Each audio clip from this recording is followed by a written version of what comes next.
We are back. Sorry about yesterday. We had a bit of technical difficulties and the stream crash, and I just said, you know what? Forget it. We're gonna kind of figure things out off stream, if anything, and then come back. So yeah, today we had a bunch of options in front of us. We could have gone back to Rainbow Six Siege. Uh, Fortunately, I got I'll just might as well just show it instead of talking about it. But I got rollbacks. You can see here. Got rollbacks. Rollbacks, man. So I was Emerald 1 and I rolled back into Diamond 5 because I got 36 points because cheaters saw some justice. And honestly, like, I got banned basically because, what do you call it? I went into a match, saw two of the people I recognized were cheaters. I've faced them before, lost, and I played with. I think I played with. Yeah, I played with them, and then we won. And then basically, I just told the team straight up, I'm like, yo, I'm just gonna dip. You guys cancel this. Those guys are both cheaters. Report this guy. Report this guy. I'm out. And then I got banned for 24 hours. I can't do that again. I basically have to just see the matches through to the end because, what's up, Teddy? Da, da. But yeah, if I do that again, so I can't team kill people and I can't do abandons and cancellations because I'll get the ban will go from like 24 hours to like 3 days, and then go from like 3 days to a week, and then I'm gonna be suffering. But yeah, so we got our rank adjustment. So we had a choice to play that today. I was also considering showing you guys my aim training regimen, I guess you would call it, where I was basically using this program called Oblivity. It's for sensitivity finding and also aim training. Yeah, I got banhammered, bro. It's not even like, I technically did the noble thing. I just told everyone that the two guys on the other team are cheaters confirmed. I've played with them, I've played against them. These guys are about to slap the shit out of us. I'm gonna save everyone some time. I'm gonna quit and y'all just cancel the match, which is cool. They Rainbow has a function where if at the beginning of the match, before round one is finished, I think, if one of us leaves, the rest of the team can vote to cancel the match, and that saves everyone some time. Even though it's like running really rampant, so they probably just shifted from that match to another match with cheaters. But it's getting to the point where I pretty much have to suck it up and just let the matches play out. Maybe just sit there and do nothing. Team killing is I've done a decent amount of team killing, but it's probably gonna get me in more and more trouble. And Ubisoft is probably not factoring in whether the team kill was against cheaters and stuff. So I don't want to keep doing that, and then I'm like technically the one suffering. The bans can go pretty long, man. I know someone that got banned for a month, but then again, they are actually toxic. 4v4 Wildlands is what I play. Wildlands, Ghost Recon? Ghost Recon? Wildlands? That's what it is, right? Yeah. Okay. So yeah, I remember I never really got to truly like play Ghost Recon, but I played the beta, I think, and then I heard they added a PvP mode just like Siege. Honestly, it seemed pretty cool. Maybe it's not the most like competitively balanced or some shit, but for what that game was, like this big. Oh, is that a Lambo? You can drive Lambos in that game. Yeah, for how big that game is, it seemed pretty appealing. There's too much games, bro. That's just like I don't know, man. I'm surprised I actually kind of like quit video games when there's just so much different things that can grab my attention other than like these bullshit stressful experiences via in form of these multiplayer games. But yeah, yesterday we tried to stream Final Fantasy 7. That did not go well at all. Okay, I spent probably 30 to 50 minutes one trying to get a controller to work. I did not get it to work, and then two, trying to figure out how to do the scenes so there isn't so much freaking black bars like left, right, and center. Siege's budget. It is budget. It's nice to. Oh yeah, you're right. Actually, Wildlands was kind of like this PVE open world experience. It wasn't really trying to be a PvP multiplayer game from the get, whereas Siege was. Siege kind of improved its looks over time. At least on PC, it looks better. But yeah, that game's supposed to be a competitive shooting game, so they probably, it runs really good too. I get like 500, 400 frames. What was I gonna do? Oh yeah, so remove the Spotify thingy, and we're gonna attempt to make this work, because I tested it out. I got it to some like I got it somewhere where I like it, and then I just left it, went to bed, I think, and then we're gonna start the game over. We only made it to the first save point anyways. It's not really much of a time loss. And we'll see how it goes. So, not full screen, because full screen makes the whole thing lag when I tab out or something. And it's not ultra wide, it's 1440p. Don't keep the aspect ratio, so it's not going to be 16:9 if you guys know what I'm talking about. It's going to be a little bit stretched, but it's like a little bit stretched where it seems like it's like the normal sizing anyways. And then the only thing we're not going to do anything about is the black bar. The black bar at the bottom. We're going to do something about the black. You guys are gonna have the better picture sizing than I will. On my main screen, it's going to be in a window too. So, okay. Play, then PC, then capture specific window, then we do Final Fantasy.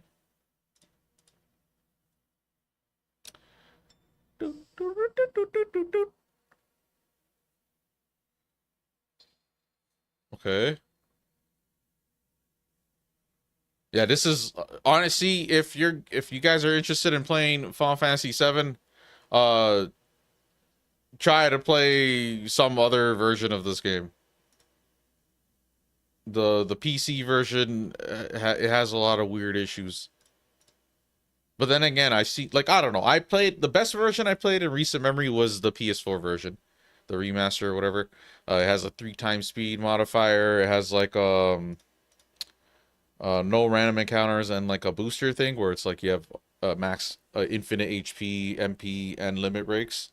And then it's just like the game itself, no weird black bars. It had the same. I checked PS4 footage just to see if I was crazy, but yeah, all of the versions of the game have a black bar at the bottom, but it's the black bars on the side that I was trying to get rid of. So hold on, where is the audio? Final Fantasy 7. And then yeah, we're gonna have to play on keyboard. Which, mind you, I think that's what I did on my original playthrough anyways.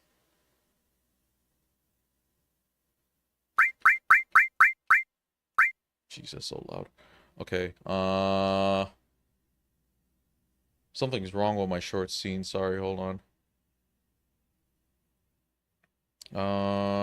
Why is it off like that?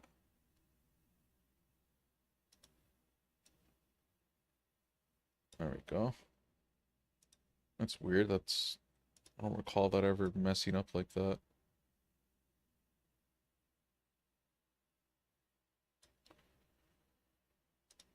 Okay, let's do a check. So, microphone working. Microphone position's good. Game is...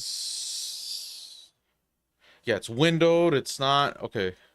We have this guide, and we're not really going to use the guide for a good while, because most of this game is straightforward for the most part. At least right now. And... Okay. Keyboard.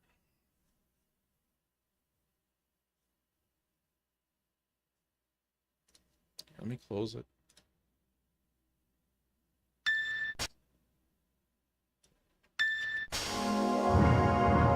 Okay. Let's see if we can get this going. So yeah, we've officially moved on to Final Fantasy 7. 6 was really good. It was great. I love the final boss.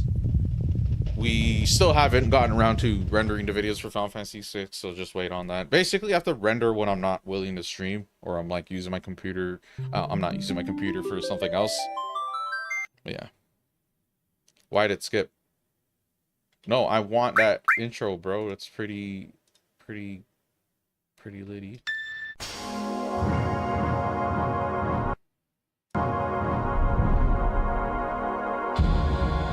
I just won't touch it. I just won't touch it. So what, Eidos did the port job for this, I'm assuming? I heard there's another version of this on PC, but this one's like a bit better in all sorts of ways. Or maybe I'm tripping, but I tried to look into it off stream. Like the many versions of this game. Yeah, so we're gonna be getting started on Final Fantasy VII. This is a pretty important game to me, to be honest with you.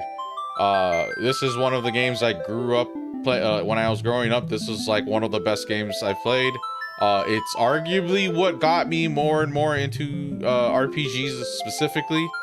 Don't get me wrong, I played other RPGs on like PS1, Super Nintendo, N64, whatever. But this was like really up there. Plus it was like 3D and everything. Even though the 3D graphics and stuff haven't like aged well, you could argue that pixel art has aged well, but not these old school early stage 3D models. Wineglass, Storm Cloud.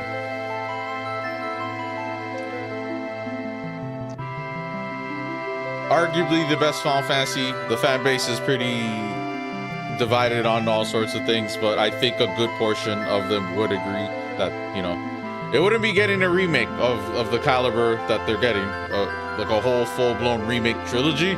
You think Final Fantasy 6, 8, or 9, or whatever is gonna get a remake of that caliber? Heck no. Even Square knows that this is like basically their most critically acclaimed product for the most part.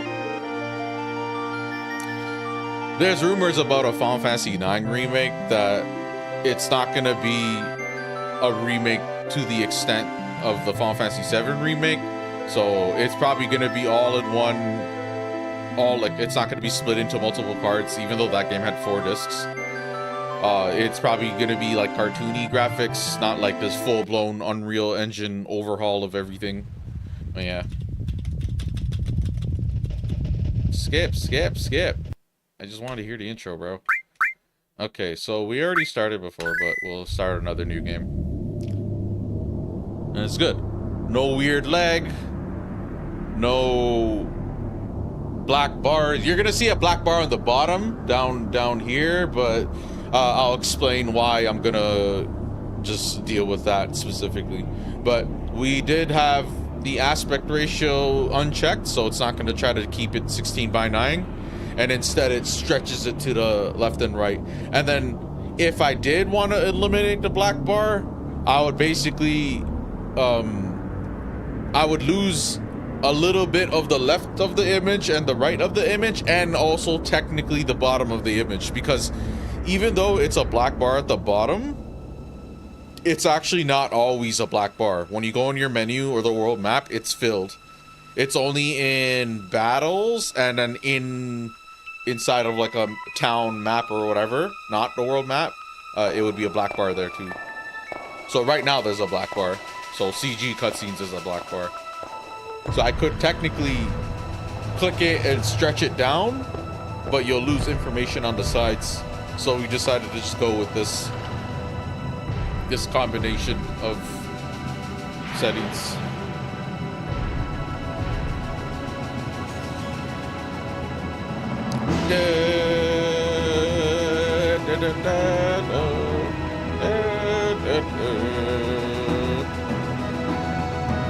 Look at this super pixelated. It's not even 720p or 480p. It's like less than that. I don't even know. It's like preserved FMVs from back in the day. That's why it looks so like blurry and like low quality.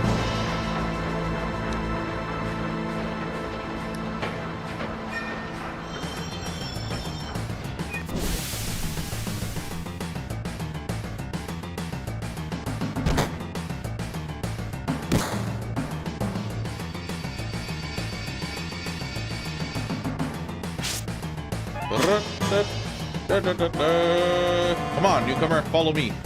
Yeah, so we're still not in the voice acting era yet, but we'll be getting there. Final Fantasy X is when we start seeing more voice acting. Well, it's actually the first voice acting for this, technically. Oh no, technically it's We saw it in Final Fantasy VI, but the first voice acting was in the Opera House. Unless that was added in after the fact and the original didn't have it voiced over.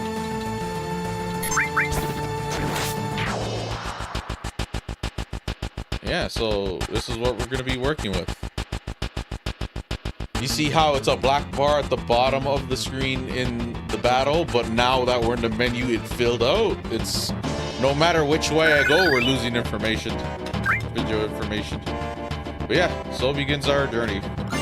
One of the greatest games of the ages. Okay, hold on. Let me check something. I want to make sure.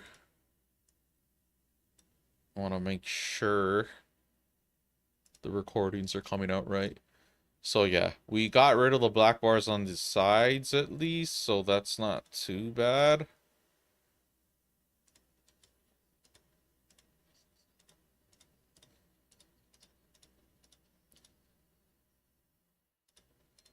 Yeah, looks good to me.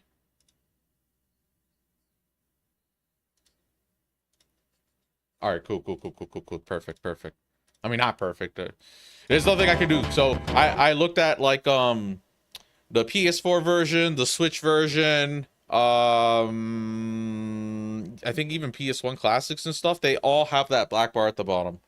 So like once again, I'll say it again. It's like I could take it and pull it down. So for me, I'll see the black bar, but for you guys, I can actually stretch the image, or at least not stretch isn't the actual I can enlarge it so it zooms in, but if I zoom in, you'll lose a little bit of the left and right, and that by itself would have justified me doing it, to be honest. I wouldn't really care. I don't think it's the worst thing to lose some of the image on the sides, but the problem is this: the menu. You see how it's sector one station? That in the menus it uses that space, so we could stretch it and then it'll cut off that part, but then when we go in the menus and the world map and stuff, it'll basically be like cut off something. The world map is not a big deal if it cuts off the bottom, but for menus it basically just cut off this shit. I mean, we could do it. We'll just kind of pay attention to when it cuts off stuff. So in these scenes, I could probably do it where it'd be like, I don't know. I think we'll do it, because I do want the locations to be at the bottom there and not cut off. There's not really much of a middle ground I can find.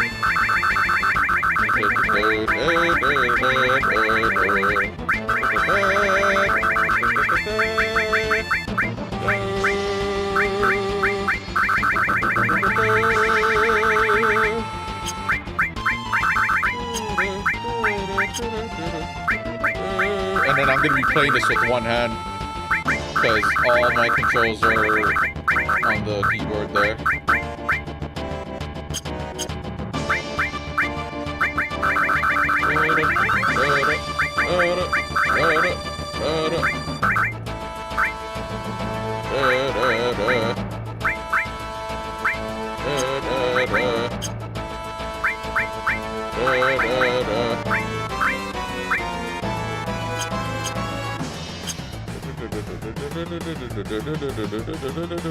So yeah, look, I'm thinking if I should do it. Even in battles, it's gonna be cut off. So let me try to get into a battle.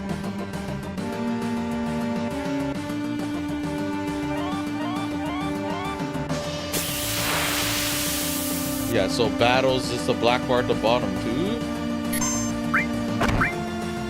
How do I pause this? Okay, so look, the world map, it fills the black bars, the menus fill the black bars, but the in-game, like when you're navigating a map or a location, like dungeons and stuff, it doesn't. There's a black bar. And then the battles. So I think weighing it both, world map cutting off the bottom doesn't really matter, but then the menu cutting off the bottom kind of does matter. But between the three, battles and in-game locations versus a menu. Yeah, I think I'm gonna try that. Okay, so hold on, give me a sec. Give me a sec, bro, please. FF7 stretch. That's what I'm gonna call it.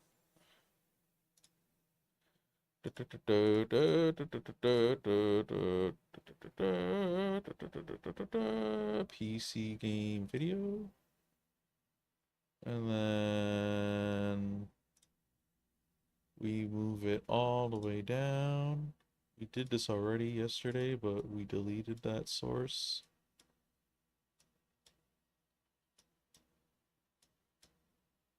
Yeah, so if I do it this way, oh, it's gonna cut off the edges. Maybe I should just leave it. So look, we could do it. Oh, hold on.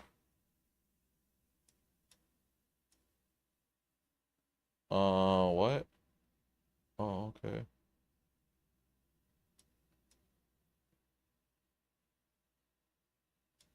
So we can do it this way.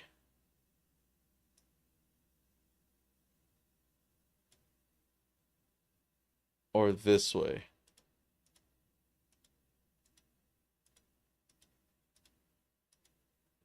Or we can do both. Yeah, I don't know. With this way, you lose information at the edges. With this way, it fits everything on the screen. And like overall, like this captures most of the actual image versus this. For doing it this way, we lose information on the left side, we lose information on the right side, and then the bottom, we're losing that black bar, we're getting rid of it, but when we go into the menu and certain, like the world map and stuff, we're losing information at the bottom there. Versus this, everything fits, we're not losing information anywhere, and then the black bar is just going to be there sometimes. You know what, saying it that way, I don't know. Yeah, putting it that way, I think, yeah, we'll just deal with the black bars. Fuck it. Do I want to do that? Yeah, we'll just deal with that. Hard choice to make. There's no way to, like, they took a, it's like, it has to do with the original aspect ratio of the game, I think. I think the original was like 4:3. And then they kind of like fit it in a little box. I don't know how to explain it, but something's different. Something's. All right, anyways. Sorry for the distraction.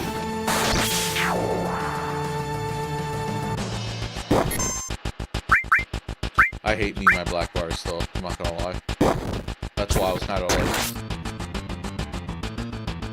we may have 1440p streams, but hey, some of these games just, they're just not like that, man. They're just not really like,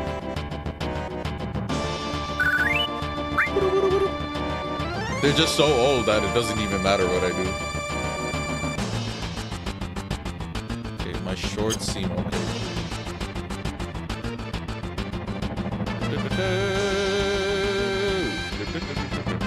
Wow, you used to be in Soldier, huh?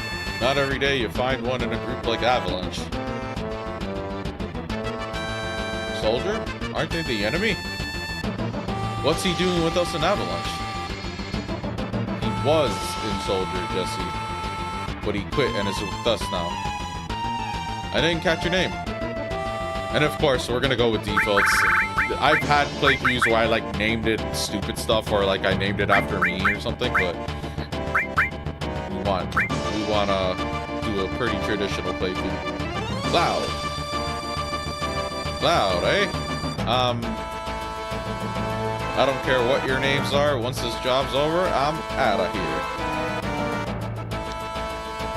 The hell y'all doing? I thought I told you never to move in a group. Maybe I should start talking like I'm Mr. T. I pity the food.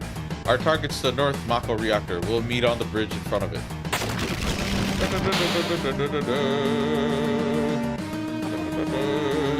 Ex-soldier, huh? I don't trust you. This is Barret, of course. Yeah. Don't worry about controls.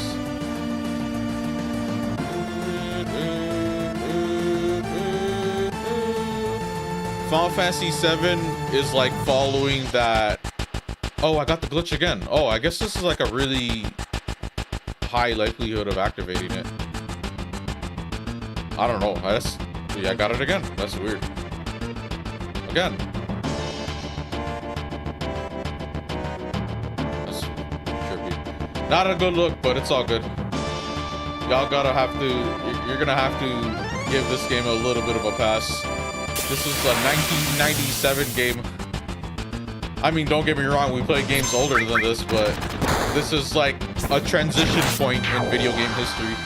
Going from the Super Nintendo to the N64, and then Sony getting involved in the video game industry with the PlayStation 1, and then transitioning from pixel graphics to 3D modeling is a pretty big jump.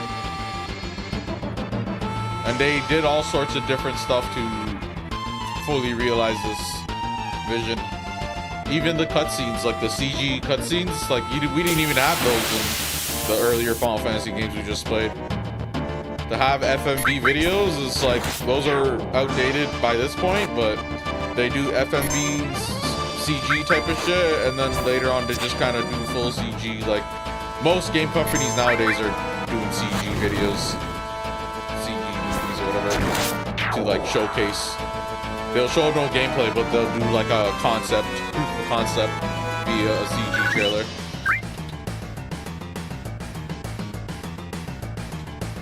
I'll secure an escape passage. You concentrate on the mission, Cloud. Jeez, we're really gonna blow this huge furnace up? This will be something to see.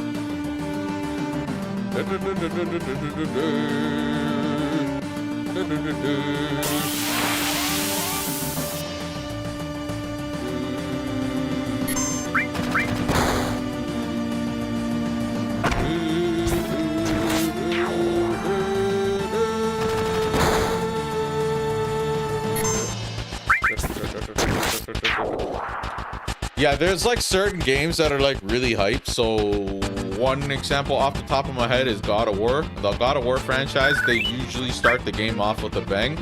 And it's a pretty good way to start the game off, to be honest with you. It gets people into groove. It gives them an idea of like what a potential peak of the game would look like. So Final Fantasies 1 to 6 didn't, maybe 5 kind of did it to an extent, but not to this extent. This was like high adrenaline, everything. You're terrorists trying to bomb a reactor, man. Yo, this is your first time in a reactor. Reactor? No, after all, I did work for Shinra, you know. The planet's full of Mako energy. People here use it every day. It's the lifeblood of this planet, but Shinra keeps sucking the blood out with these weird machines. I'm not here for a lecture. Let's just do it. Alright, you come with me from now on. And then, yeah, Barret goes inside of me. Because that's how we do things in olden day RPGs. I mean, Final Fantasy VIII does conga line stuff, too, where, like, your party's tailing behind you, but they also go inside of you sometimes. I think.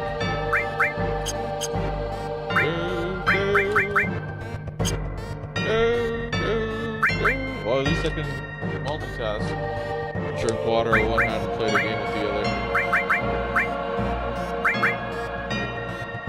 We might want to change our controls, but we'll try to use this. Biggs and I got the code for this door. Code deciphered.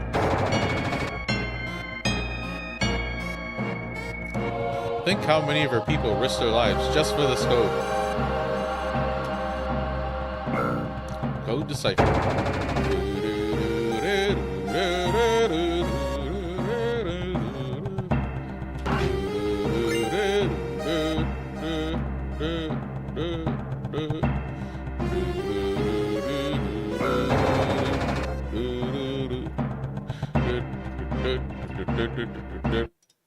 Sorry.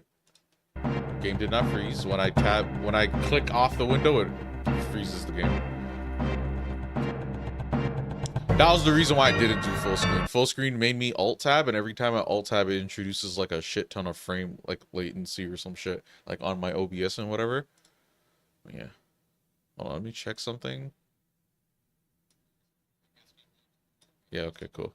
Just checking my audio and stuff. Stupid black bar.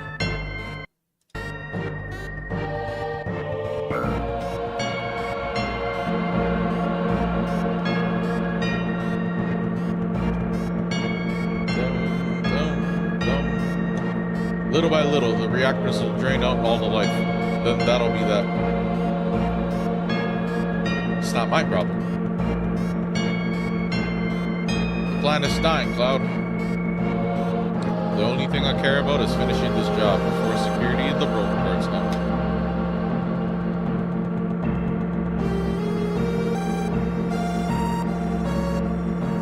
Just go inside me, Barrett.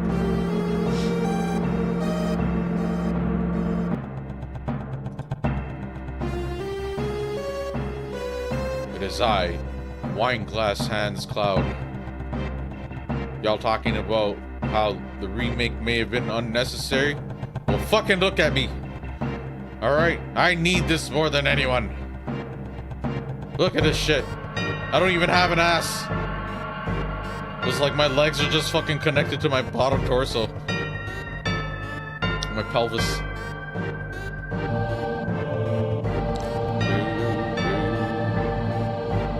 It's weird playing a 3D game sometimes with WASD. I'm so used to analog controls and just having like that 8-way direction at a minimum. Yeah, the way you get out of a back attack is you just run with L1, R1. I still call it L1, R1. But yeah, you run with L1, R1, the shoulder buttons, you know, even though we're playing on a keyboard. But yeah, and then you just stop, and then it makes you face forward.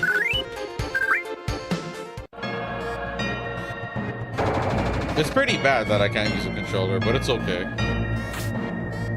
I tried, man. I just couldn't get it to work. And this, you know, it's a turn-based game, a bunch of menuing and stuff. I mean, there's mini games like in the Gold Saucer, maybe. I don't know. Maybe it'd be bad over the like on a controller versus a keyboard and vice versa, but I don't know. Here's hoping just future games I don't have stuff like this keep happening. I'll give this game a pass because I think I remember, I recall it happening on my first playthrough on Steam. I was considering trying to get it on, trying to get a PS4, playing it there, or playing it on Switch. They both have the same black bar though. I'm finding the bottom one. You can't escape the black bar. Long story short. I look into mods and stuff too, but nothing that would like quality of life stuff. The closest thing to a quality of life mod I would want is 60 frames for the battles, but I think this is okay. This is what, like fucking 12 frames or 30 frames?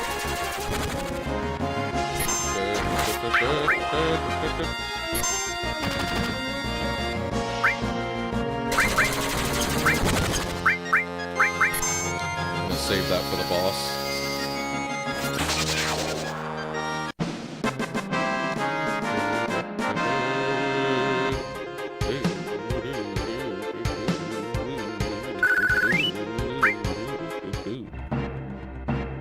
Okay, we are back to where we were originally yesterday. It's not like no quality of life, no mini maps and stuff like that too, so we gotta no quick saves, we gotta wait for save points. Good old fashioned classic RPGs.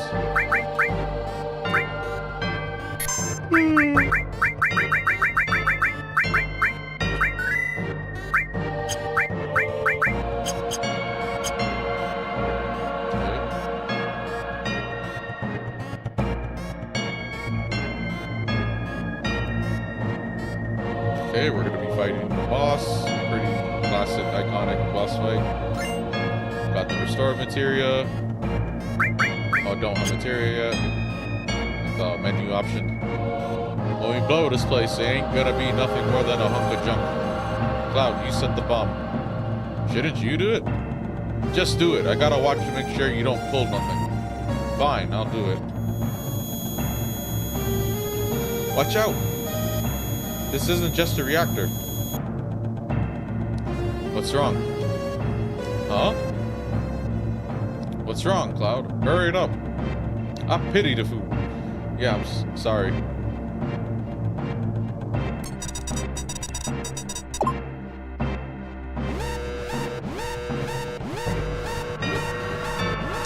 Heads up, here it comes.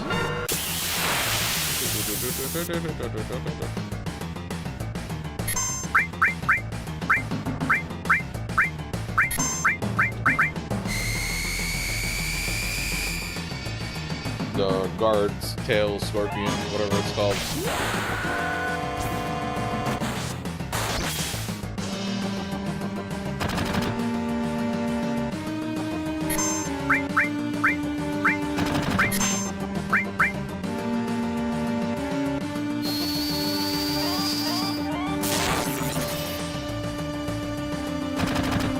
No auto battles either. No animation speed up, no turbo function. No modifier where you have infinite HP or anything. We can do one thing. Square gave the option to like upload the PC version save, and then you can put modifiers like max skill or something on it. And probably other things, I just can't remember what they are. It's probably something like level 99, which I wouldn't really want to do. If I do level 99, I'll like plow through it.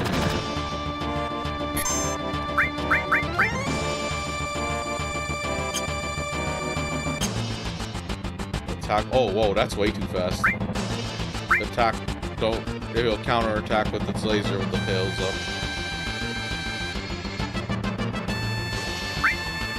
So we just wait it out. We're gonna slow down the speed of the battle dialogue.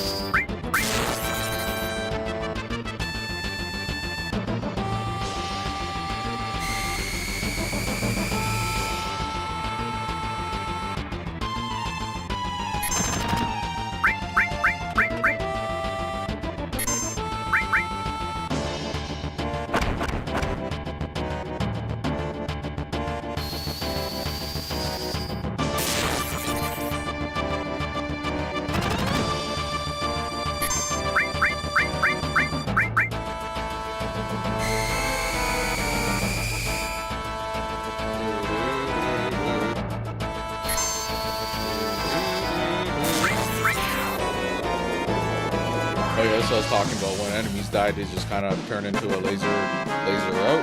I was always referencing this game.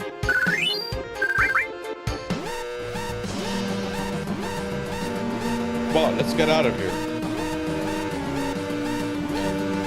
10 minutes to detonation. We gotta get out of here before the timer's up.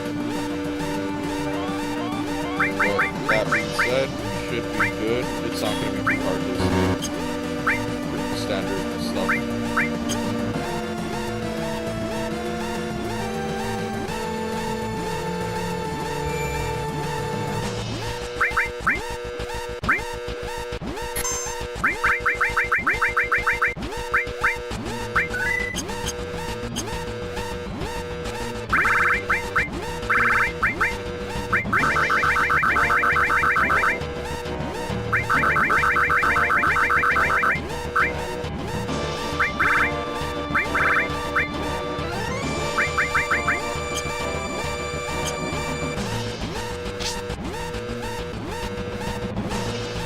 Should be more than enough time.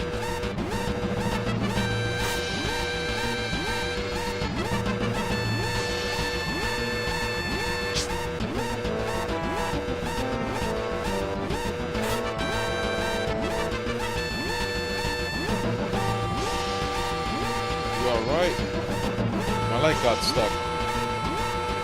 Thanks. I mean, I could have left your ass, but it's all good. I know you're like fangirling over me and the remake.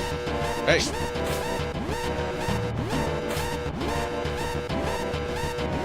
running far ahead.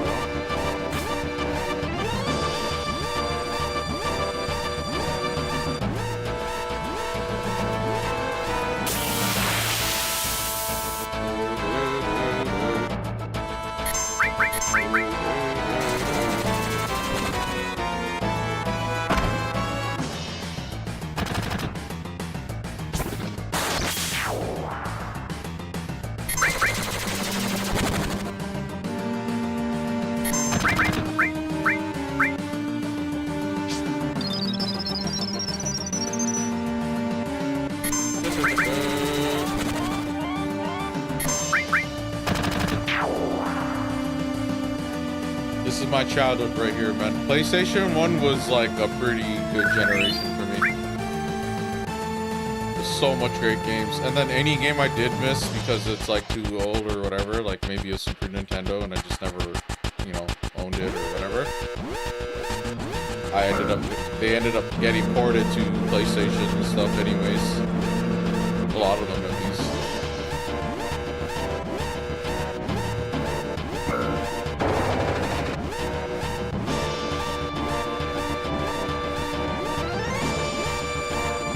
Hold on.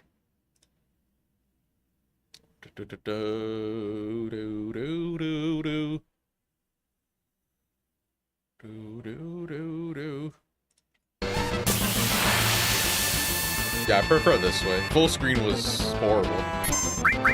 If I tab out when it's full screen, it'll be a black screen on stream, but for this, since it's windowed, if I just click off, it'll freeze the game, but it'll just kind of keep the image on screen and for me as well. So this is probably like one of the only games I'll play windowed.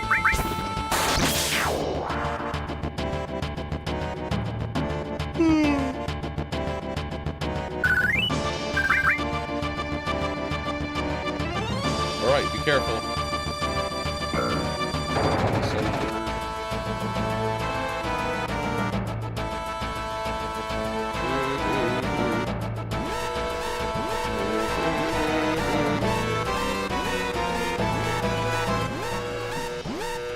Jesse keeps falling, bro. Chill.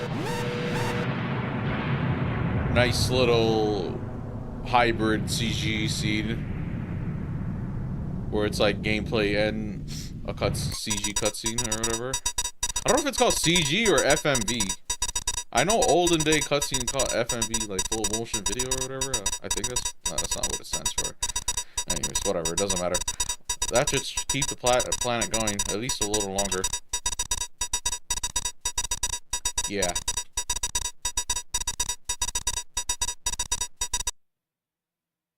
Okay, now everyone get back.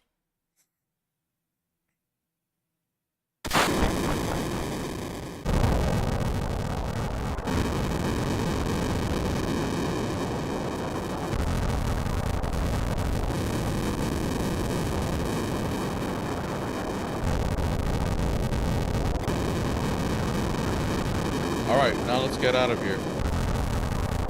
Rendezvous at Sector 8 station. Split up and get on the train. Hey. If it's about your money, wait till we get back. Yeah, bro, we got the Popo are coming. We gotta flee the scene of the crime. Loveless. Even if the morrow is barren of promises, nothing shall forestall my return. And this is Aerith, or mistranslation, I used to call her Eris, or Arieth. Flower girl, excuse me. What happened? You better get out of here. Really? I don't know what's going on, but alright. Yeah, mosey, man. Look at me. Look at me. Look at me. Love me. Look at. I don't know. You can probably just count how many polygons this is. We've come a long way in terms of. Hey, what are you doing? Get lost. Shoot. Yeah, we've come a long way in terms of video game graphics. Like, very, very complex 3D models, photorealistic, the facial, like, fucking motion capturing, all that shit. Before, this was just all, you know, all animations. Like, a lot of games now have real people motion capturing to do, like, so they have lifelike movements and stuff. But back in the day, they did the animations manually, right? And it looks so buns. Doon, doon, doon, doon, doon, doon, doon, doon, doon, doon.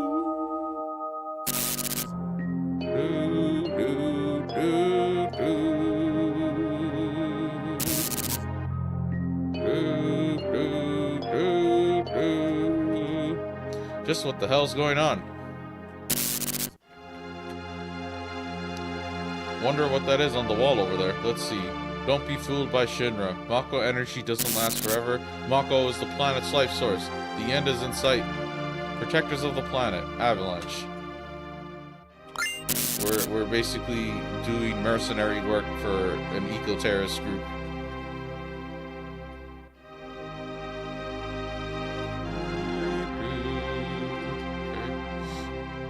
Hey, you there. Later.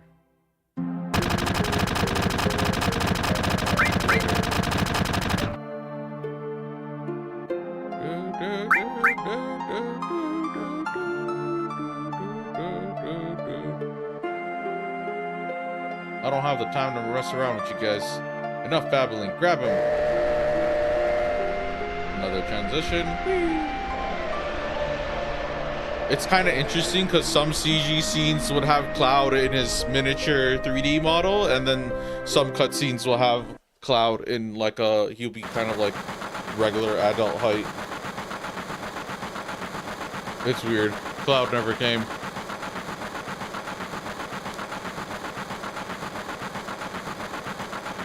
Cloud, think he was killed? No way. Cloud.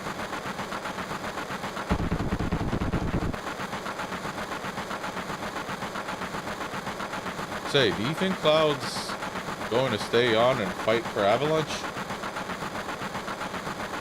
How the hell would I know? Do I look like a mind reader? If y'all weren't such screw-ups. Hey, Barret, what about our money? Nothing, sorry. Ah!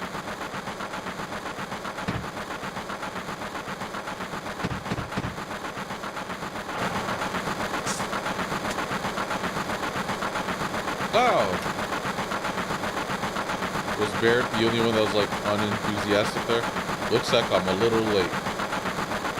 You damn right you're late. Come waltzing in here, making a big scene.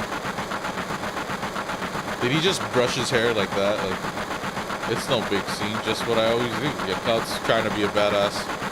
Oh yeah, I forgot they have cusses but censored. I'm pretty sure he's saying like, fuck. Having everyone word like that, you don't give a damn about no one but yourself. And the shoulder shrug.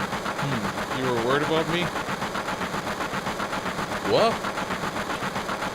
That's coming out of your share, hotshot. Wake up. We're moving out. Follow me. Hey, Cloud, you were great back there. Cloud, we'll do even better next time. Yeah, we're like bombing shit. Careful, I'll shut this. So, fun fact, when I was a young kid, I didn't really realize Jessie was a girl. I just thought Jessie was a dude for some reason. And it's like, I don't know when I sort of figured it out, but you can't really blame me because, I don't know, maybe the name could give it away, but I don't know. Jessie could be potentially a male person's name, kind of like how some dudes are named Ashley. But yeah, nothing about the model really made me think like for sure a girl. It just like, I don't know. Now the way she looks in the remake, it did her justice. There you go. Oh yeah, this version of the game, I don't know why her mouth is open, but yeah, this PC version, it's like a bug where their mouth is always open for some some of the models. I don't really know what determines it, but that's not intentional. I don't think she's just walking around with her mouth open like that. Unless... Say, thanks for helping me back there at the reactor. She's like in awe.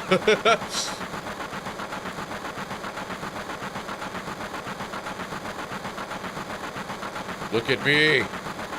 The stupid pics. The 3D models in this game. Okay, hold on.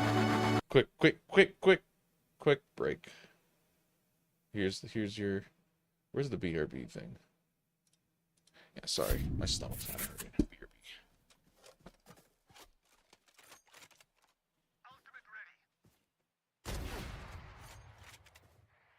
Our spike's down. I'm out of here. Spike down, C. That's 3. Go, go, go.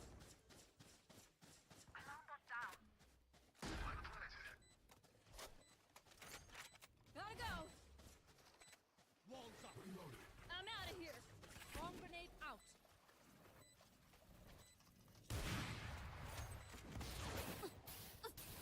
I'm out of here. Bomb grenade Fucking out. burn me alive, buddy.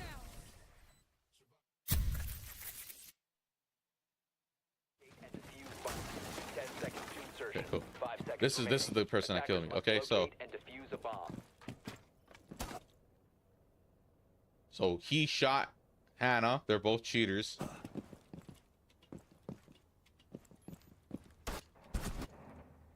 What happened is he or she, probably she, hip fire, shot the shotgun either through the truck, hitting me while my shield wasn't exposed. I don't even think my shield matters because you'll see what happens next. And then they also just shot me through the truck, or it's like they got it to squeeze under the truck where the feet are available. Maybe that's how they got the target to register. But nope, I got hip fired shotgun from that range through the truck with the fucking blitz shield. And that's ridiculous, bro. Wow, I have a Mew. So no Pikachu loot, huh? So, you know, what you start. Oh yeah, the things you throw in the meteorite. Would you mind taking this Pokemon? I think it would be perfect for you. A Jirachi? Bro, why are they throwing Pokemon? Oh. No, I'm good. Add to my party, bro. Alright, that's the lineup. Done. Done. Get the fuck out, Abra. Place that item in my bag. They just handed to me 2 goats. I don't know much about Jirachi, but I know Mew's a goat.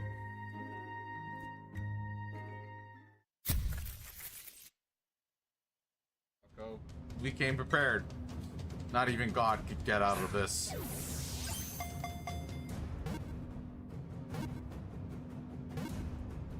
Bye bye.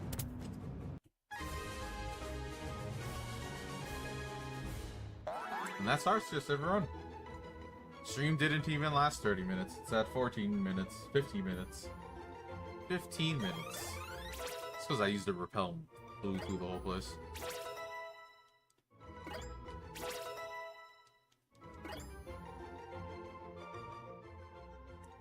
Cool.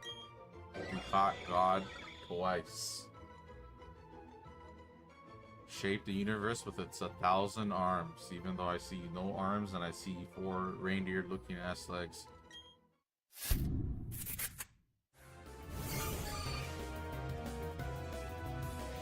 Alright, can you do copycat on this guy's roar time?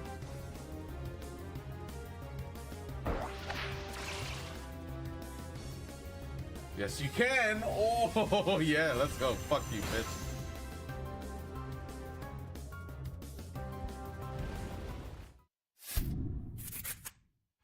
Am I ever gonna catch you? Come on, man. You like seem like a low-level, weak Pokemon. Come on. This guy's fighting for his life out here. Like, jeez. You're making me want to catch you more. You seem like you're a sick Pokemon now. the ones hard to get inherently seem more valuable as a result. And I got you, so you're shit, you're trash, I don't fuck about you getting your ass put in a box, bitch. No, for real.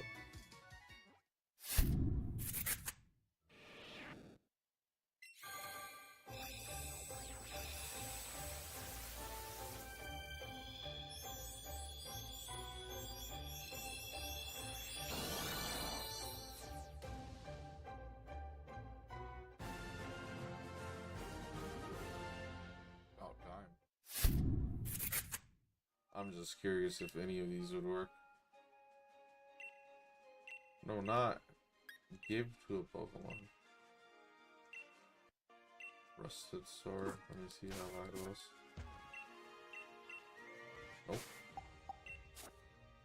Nope. Okay. So never changing stone, so.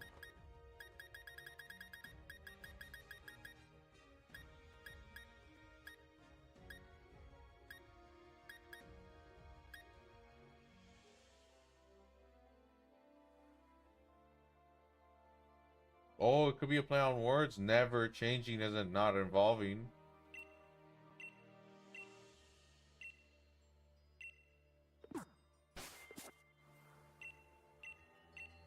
Yes! Awesome.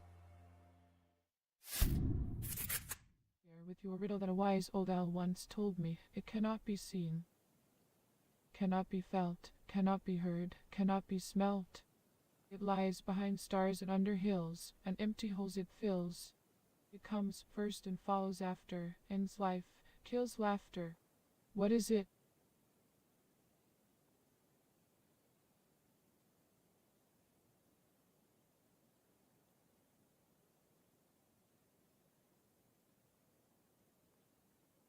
Space. Well done, my dear. Your wit is as sharp as a fox's tail. Perhaps you have a gift for solving puzzles and enigmas. Or maybe it is just your kind heart that makes you so clever. In either case, it is always a joy to meet someone who can appreciate the mysteries of the world like you do.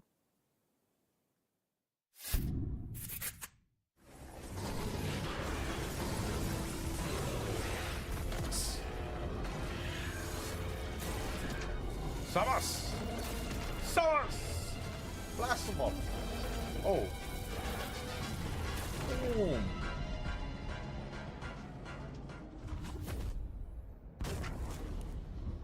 Oof.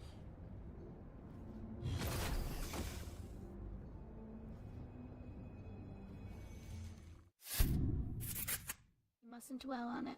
Life goes on after all.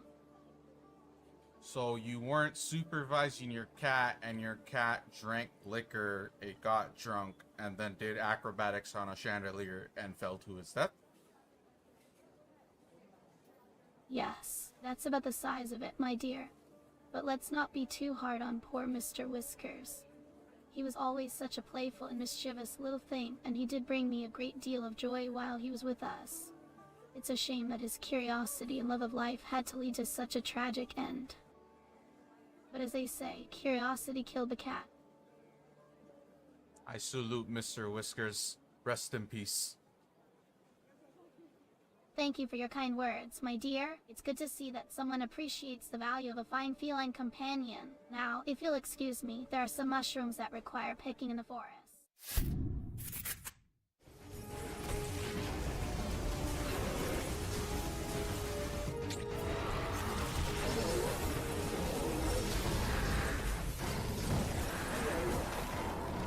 Let's go, Samus. Fucking go, come on. Die, motherfucker.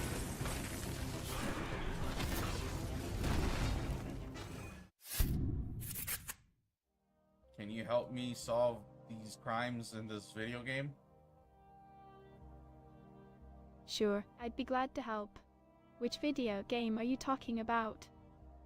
It's called Vaudeville. It's where I basically go around talking to AI NPCs, one of them named Marina H.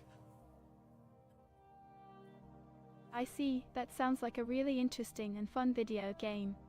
How can I assist you in solving the crimes and completing the quests? So do you acknowledge that you're a part of this video game and therefore not real and just lines of code? Sorry to interrupt, but I think you might be getting confused between the reality and the virtual world. Although it's true that I'm just a character in a video game, my lines are programmed to provide you with a realistic and engaging experience. Oh shit! Is there anything else you want I to got know or him! talk about? I got him! That many times and then all the way to the right. Then what's the point of the question? Bro, that doesn't make any sense to me. I like low-key don't understand what's going on. We're just gonna go with it. We're gonna nod, pretend like that was a genius riddle. So let me see if I can get this one. What is 12 plus 28? Oh, I'm so dumb, bro.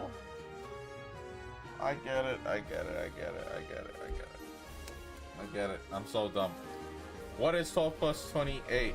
And whatever that answer is, you go which direction. I'm just like so confused. I'm like, what is this? Oh my god. So that would be 40. So just straight. Oh my god, I'm so dumb. I'm so dumb. Yeah, I gotta clip the dumb moment. Ooh. Parkour. Evolving into Godzilla! Congratulations, your Cargo evolved into Colossal. Pretty cool. Oh, Magikarp. I was just thinking about Gyarados. Sick. You could stay on my lineup. Show me what you got. Gyarados.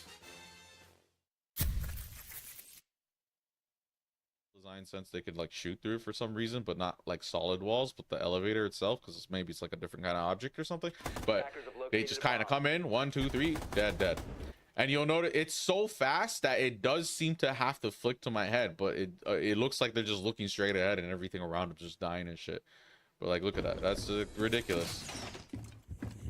And ironically, Castle's the one that survives, so you had the right idea, or maybe they just kind of went with it. So is this so they can get in, they can teleport in, but they couldn't teleport out, which is interesting. But yeah, Castle's about to meet his maker. Unfortunate. But Oh, what happened? Oh yeah, Castle gets fucked up, bro. Look at it. right through the wall, and he clips in. Bro. See what happened there? I don't know. They can just clip through reinforced walls and shit. But yeah, that's the round, and that's the cheaters, and that's the game. Fucking crazy. Sorry. That shit's like ridiculous, Oh, bro. cool. Yo, honestly, I'm like one of those people that's like, I've spent a good part of my life trying to learn about people, analyzing behavior and stuff like that, and I think I'm pretty good at it for the most part. But the kind of enjoyment or value that a cheater can extract from just bulldozing people over and over and over again, like griefing's like, I can understand griefing, like this just desire to just ruin things for people, just to give, like, you know, kind of like some mean-spirited kind of injustice. Maybe it's their like way of like venting and getting back at the world. I don't fucking know. But people are paying monthly, like it's a phone bill, to access cheats, and then the account gets banned like relatively quick. Like the days are numbered for all of those accounts, right? Like there's no cheater with a level 300 and fucking whatever my level is, like level 300 something. It's like it just wouldn't get to that point unless somehow they've managed to like total line and play like super disguise and toggle on like specific scenarios, and they make sure their stats aren't like too outlandish or whatever. But like there's an entire subset of gamers, and there's like a whole black market of like basically cheating, selling services, carrying, boosting, whatever. And it's like so weird because what I realized, and I also found out, but more so realized, is they didn't really want to do the work to get better at like whatever game, learn whatever skill, research and master this and become competent in that. But in the world of cheating, there's still things they kind of need to get used to and whatever. Like, you know, especially if you're trying to be subtle or whatever. It's like, I don't know. It's like a weird. It's like there's like a meta within it, and it's just kind of like, what a weird blatant use of waste of time and a blatant waste of energy. Just, and it's just I don't know. Your money's better spent elsewhere, but like it's I one of these days I might want to like try to like poke the brain of. Actually, no. Most of the time it's like really predictable loser shit. It's like, oh, they did it, so I'm gonna do it. Like, you know, and it's like, I get you, I understand. But it's like, I don't know. Those people that do that stuff, at least like try to like think about other people, think about what it's doing to you. Just maybe you'll grow out of it. Hold on, the audio for this game is actually pretty loud. Well, it's not that loud. It's the stream's audio's loud too.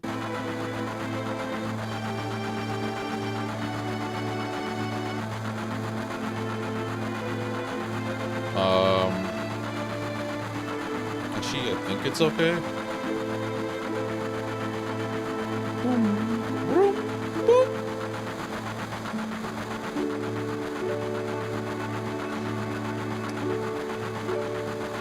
Pretty weird. But if I do want to get back into shooting games, and specifically on PC, I'm gonna have to pretty much endure and just play through.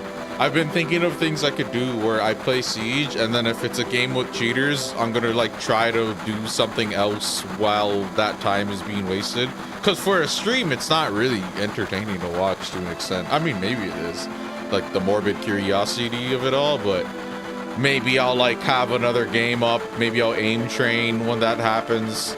Maybe I'll just, I don't know, fucking be toxic and start trouble or something. Like roast them and shit. But yeah, anyways. Last train out of Sector 8 station. Last stop is Sector 7, train graveyard. Expected time of arrival is 12:23 a.m. Midgar Standard Time.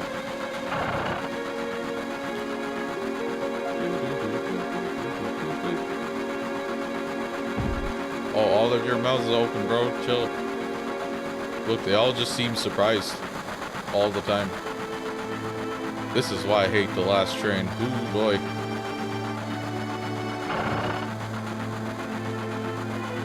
Huh? This is my house, so make yourselves at home.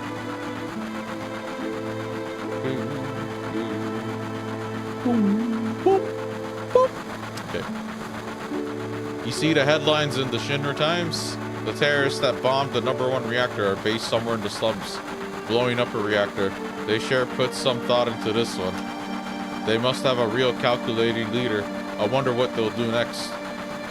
This guy. Oh, you're sitting beside the leader, buddy. Stop acting like a damn kid. Sit down and shut up. Look at me. Please, don't bother the other passengers. This train hasn't switched to security mode yet.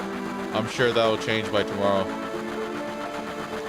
Someday Avalanche is gonna be famous. And me, too. Hey Cloud, you want to look at this with me? It's a map of the Midgar rail system. Let's look at it together. I'll explain it to you. I like this kind of stuff. Bombs and monitors, you know? Flashy stuff. Okay, it's about to start. This is a complete model of the city of Midgar. It's about 1/10,000th scale. The top plate is about 50 meters above ground. A main pillar supports the plate in the center, and there are other support pillars built in each section. Psst, whisper, whisper. The #1 reactor we blew up was in the northern section. Then there's #2, #3, all the way up to the #8 reactor. The 8 reactors provide Midgar with electricity. Each town used to have a name, but no one in Midgar remembers them. Instead of names, we refer to them by numbered sectors. That's how things turned out. Whew. Look, what's next? Look. This is the route this train is on. The route spirals around the main pillar. We should be coming around the center right now. Each checkpoint has an ID sensor device. It checks the identities and backgrounds of each passenger on the train. And it is linked up to the central data bank at Shinra headquarters. Yeah, I forgot their world has like pretty good tech. We definitely look suspicious, so we're using fake IDs.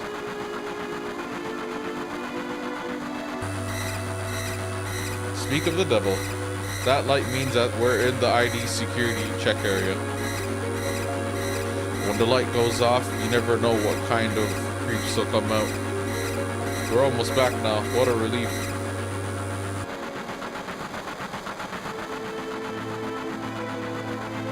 I'm seeing stars. This sucks. I hate the dark.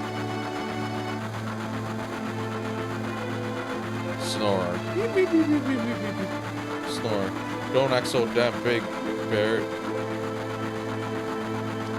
Look, you can see the surface now. This city don't have no day or night. If that plate weren't there, we could see the sky. A floating city. Pretty unsettling scenery. Huh? Never expect to hear that out of someone like you. You just full of surprises. The upper world, a city on a plate. It's cause of that fucking pizza that people are underneath. Pizza? What's he talking about? It's cause of that pizza. Oh, I get it. I think I get it. That people underneath are suffering. And the city below is full of polluted air. On top of that, the reactor keeps draining up all the energy. Then why doesn't everyone move onto the plate? Don't know, probably because they ain't got no money. Or maybe because they love their land, no matter how polluted it gets. I know. No one lives in the slums because they want to. It's like this train. It can't run anywhere except where its rails take it.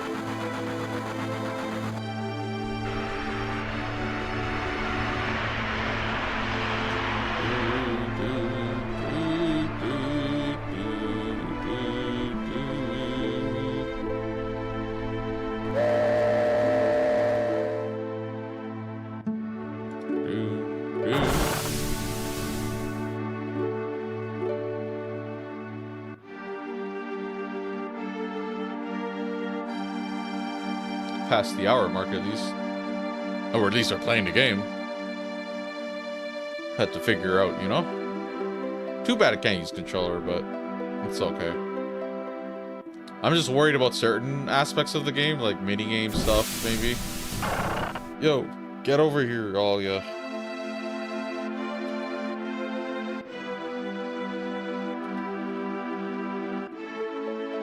Yo, what'd he say? I wonder how long it's been. There's an invisible rail between me and the passengers. I could never live their lives. I'm just a trained man, plain and simple. It's easier that way. What was the first thing you said? That's not to say that the crossing gate of my heart doesn't hurt now and again. Why you getting all deep on me, bro? Back during the war, I remember there was a lot of painful scenes then. But that's a story for another day. First train leaves Midgard at 5:04 a.m.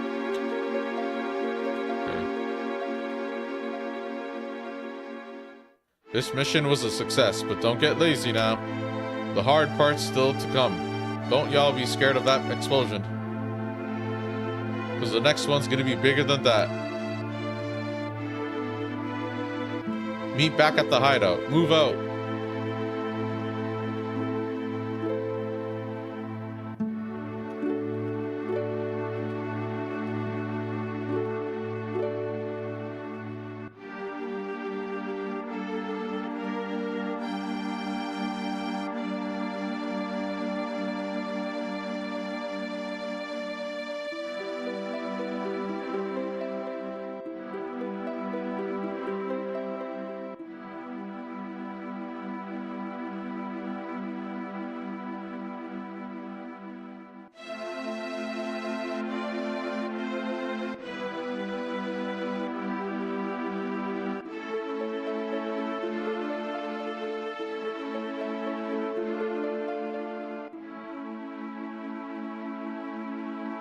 There was a bombing on top. If this pillar should come down now, everyone in the slums is dust.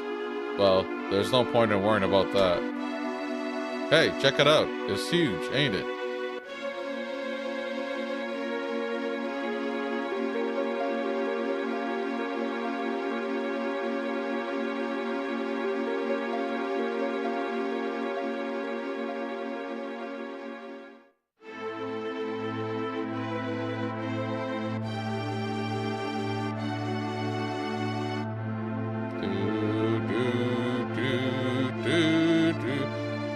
Hey, this is a strange and wonderful place. This is my place, but you can come here when you want. See ya, bro. What, that fucking corner? Yo, Cloud, over here now. Yeah, we gotta make use of these saves.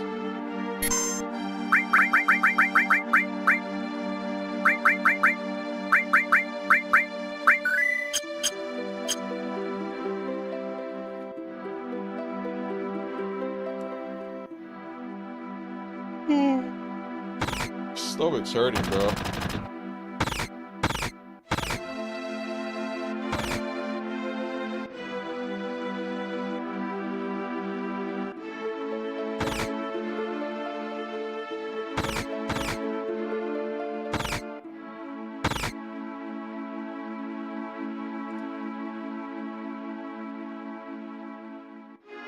Explosions! Explosions! Oh man, Avalanche is so cool.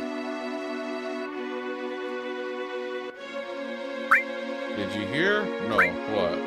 There's a news update. They say that there was a terrorist explosion up above and that this time it was a Mako reactor. You know what this means? No, what? You see, I keep on top of these things, and if you ask me, if you knock out Midgar's power, then all of its computers and signals are going to be knocked out too.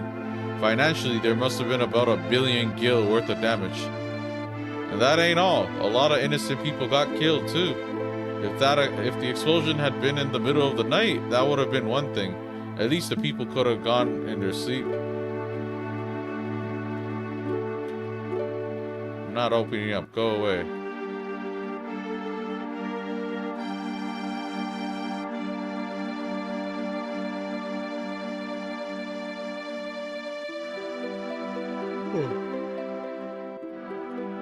Yeah, everyone's just reacting to the terrorist attack.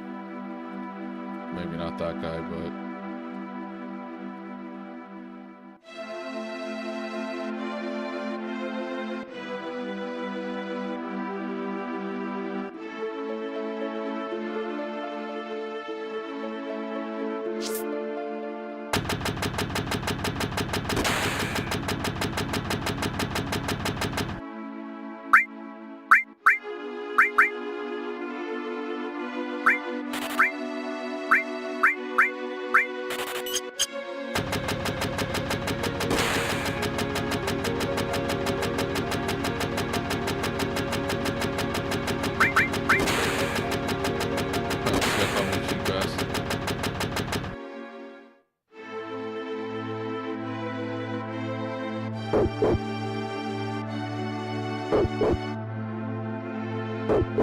Gonna let you in on a juicy bit of news, but you gotta keep it to yourself.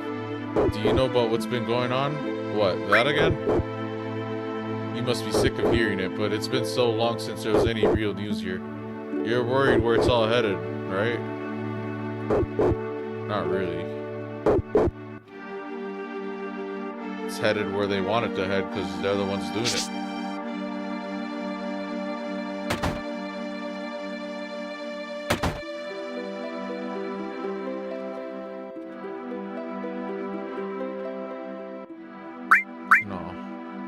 To explore, dingus. Huh, you better save when you can.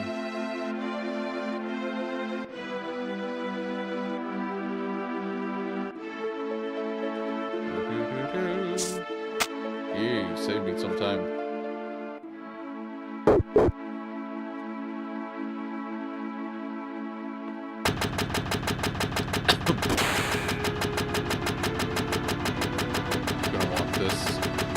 Gonna at least show us entry points and exits. Yeah, see, otherwise that right there would have been potentially confusing. Okay, go on ahead.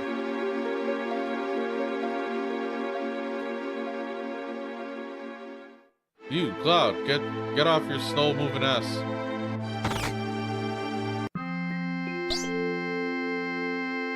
Papa!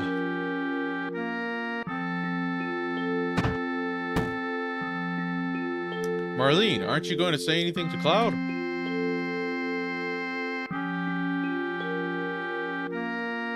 Welcome home, Cloud. Looks like everything went well.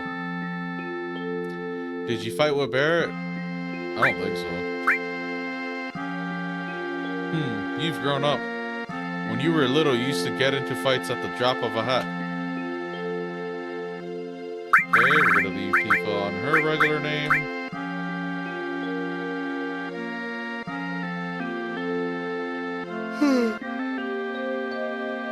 I'm so glad everyone's safe. Ah, nothing like that first drink after a job. Why don't you have one too? Yeah, why not? Oh, that's more like it. Even if you were with Soldier, you're still the rookie here, so you better listen to whatever I tell you. Oh, Cloud. Tifa really knows how to cook. Anyway, let me tell you something. About what? Tifa always lets me taste her cooking. And look at me now, I'm roly-poly.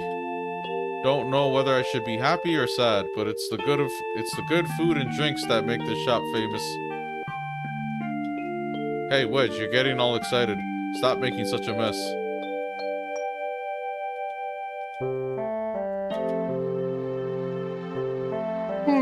Sorry, Cloud. Marlene seems a little shy.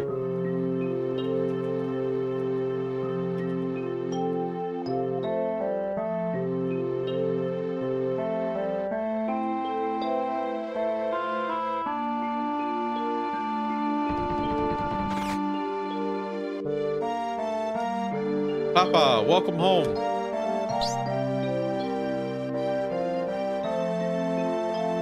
You alright, Barret? Great. Get in here, fools. We're starting the meeting.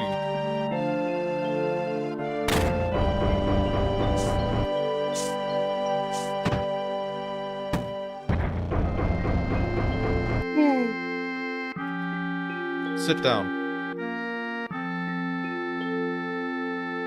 How about something to drink? Sure, give me something hard. Just a minute, I'll make one for you.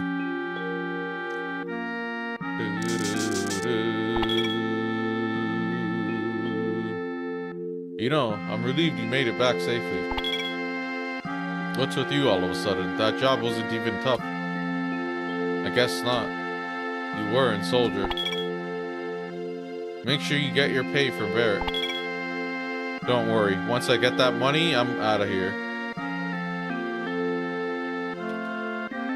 Cloud, are you feeling alright? Yeah, why?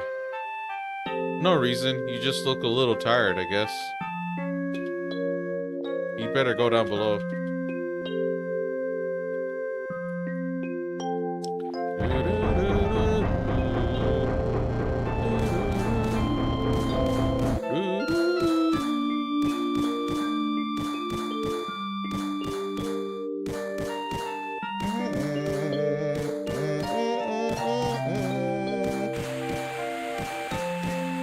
Today, the #1 reactor was bombed. The terrorist group Avalanche has claimed responsibility for the bombing.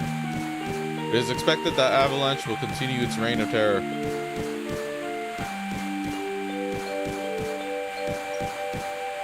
But citizens of Midgard, there is no need to fear.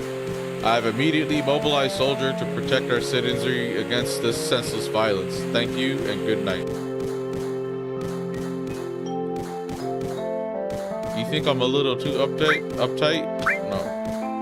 Well, that's okay. Don't worry about me. I don't look like it, but I'm a coward at heart. That wouldn't have surprised me, actually. Yo, Cloud, there's something I want to ask you. Was there anyone from Soldier fighting us today? None, I'm positive. You sound pretty sure. If there was anyone from Soldier, you wouldn't be standing here now. Don't go thinking you're so you so bad just because you was in Soldier.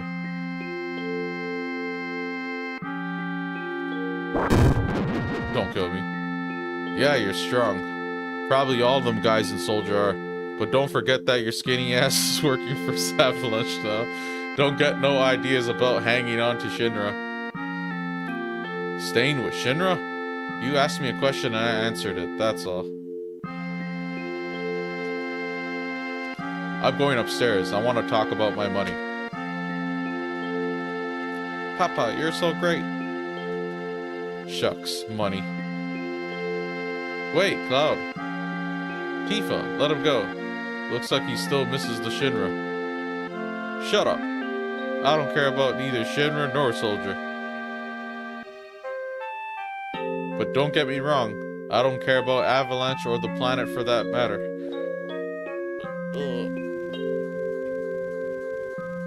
Oh, he's even angrier.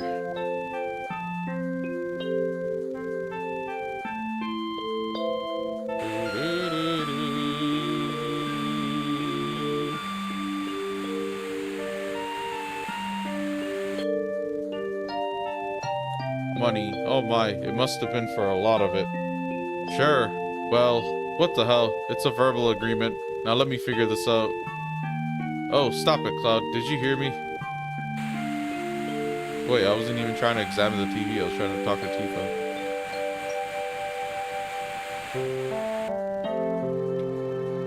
Straighten things up with everyone for me.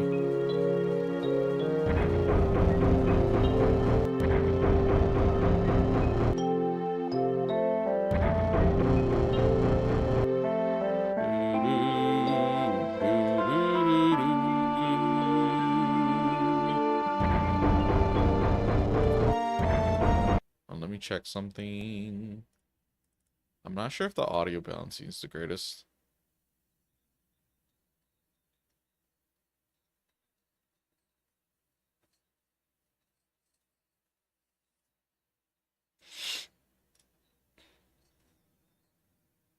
Seems okay. Maybe a little bit closer, like my voice isn't too much louder compared to the previous games I played. This game seems to be a little bit on the louder side, but it's okay. Listen, Cloud, I'm asking you, please join us. Sorry, Tifa. The planet is dying, slowly but surely, it's dying. Someone has to do something. So let Barrett and his buddies do something about it. It's got nothing to do with me. So, you're really leaving? You're just going to walk right out, ignoring your childhood friend?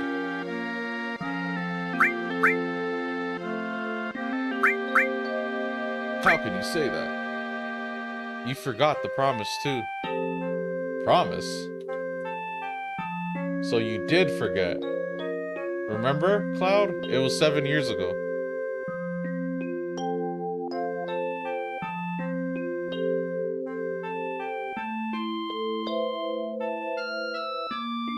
Look, the well.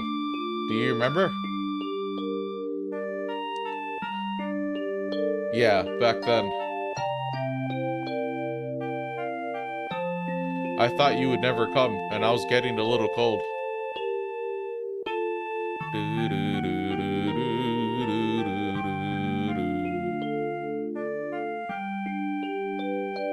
Sorry I'm late.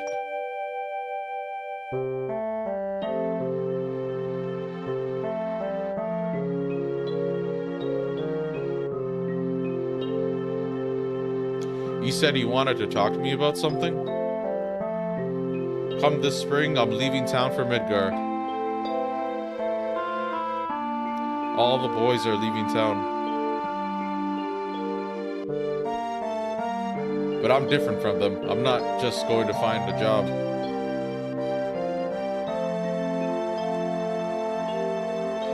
I want to join Soldier. I'm going to be the best there is, just like Sephiroth. Sephiroth, the great Sephiroth. Sephiroth.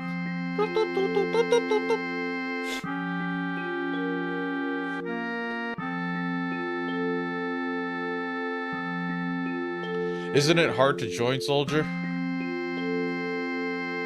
I probably won't be able to come back to this town for a while.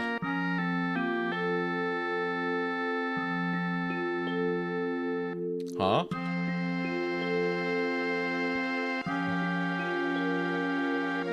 If you make it, will you be in the newspapers? I'll try. Hey, let's make a promise. If you get really famous and I'm ever in a bind, you'll come save me, alright? What? If I'm ever in trouble, my hero will come and rescue me. I want to experience that at least once. What? Come on, promise me. Alright, I promise.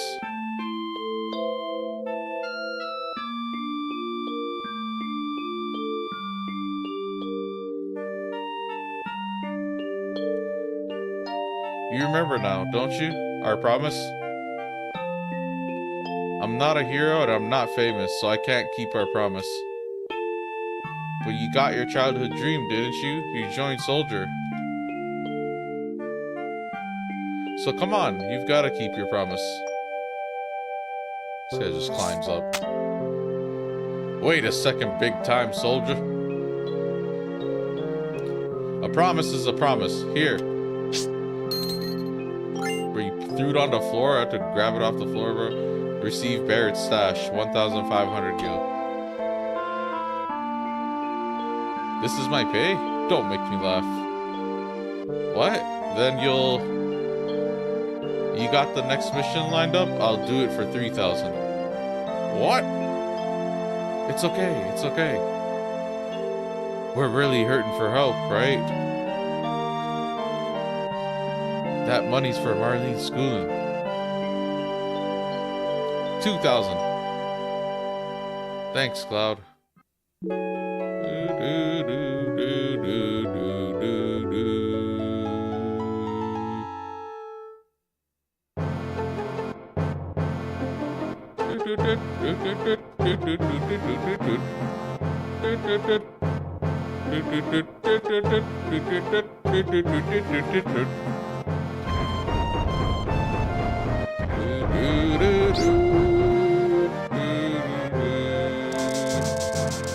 Bro, Marlene out here bartending too, bro.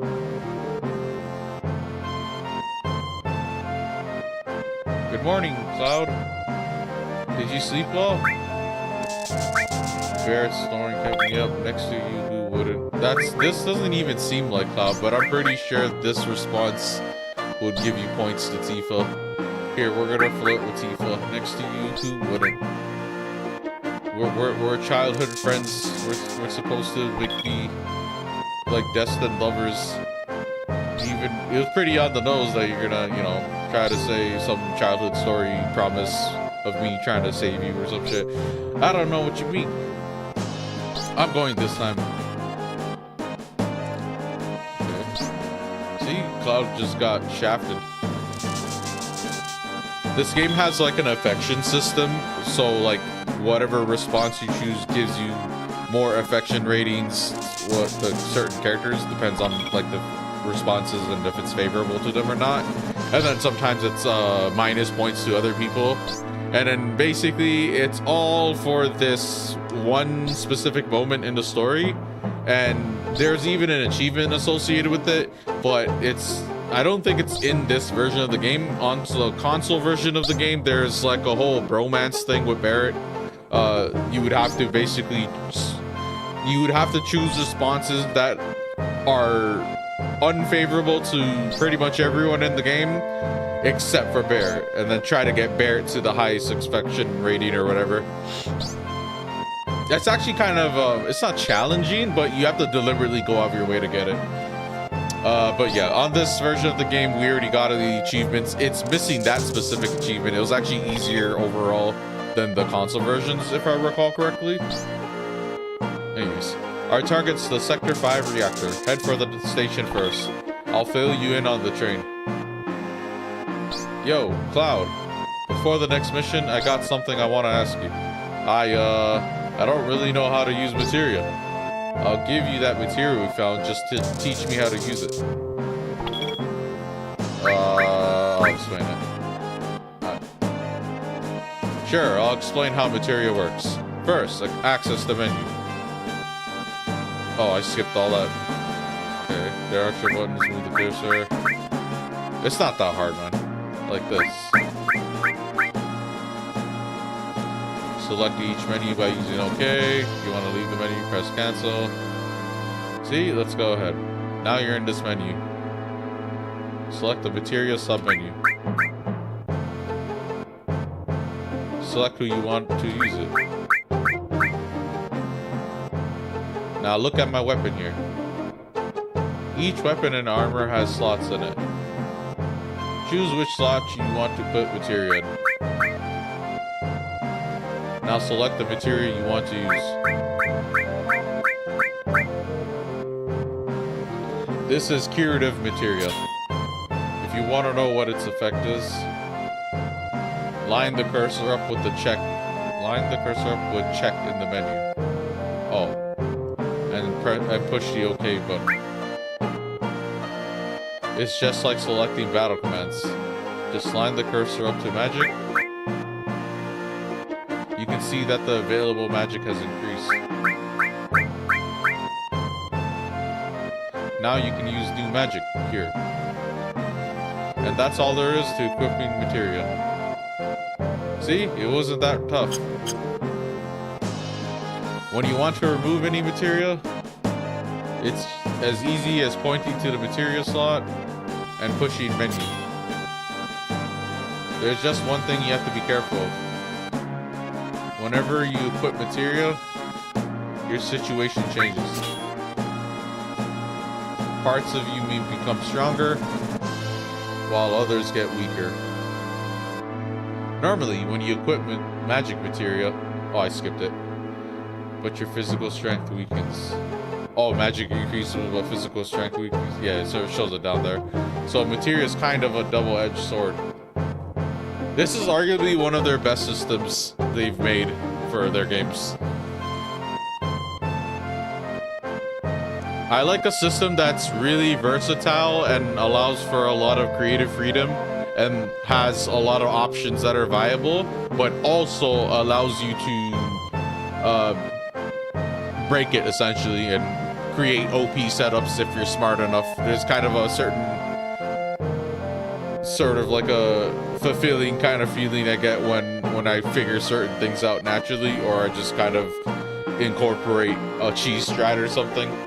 But yeah, anyways, on the left side of the screen, you can see the materia's effect on you. It's wise not to overuse magic materia, but try out various things. Push cancel to exit the submenu. Okay, that's about it. I'll give you some advanced tips later. Fuck, what's this? It wasn't that tough. Crap, I don't get it. You just handle the materia, Cloud. Materia system, access the menu, blah blah blah. Cloud, I got a message from the weapon shop man upstairs. He has something he wants to give you. Don't forget. Marlene, you watch the store while we're gone. Alright, good luck. Ooh. Take care.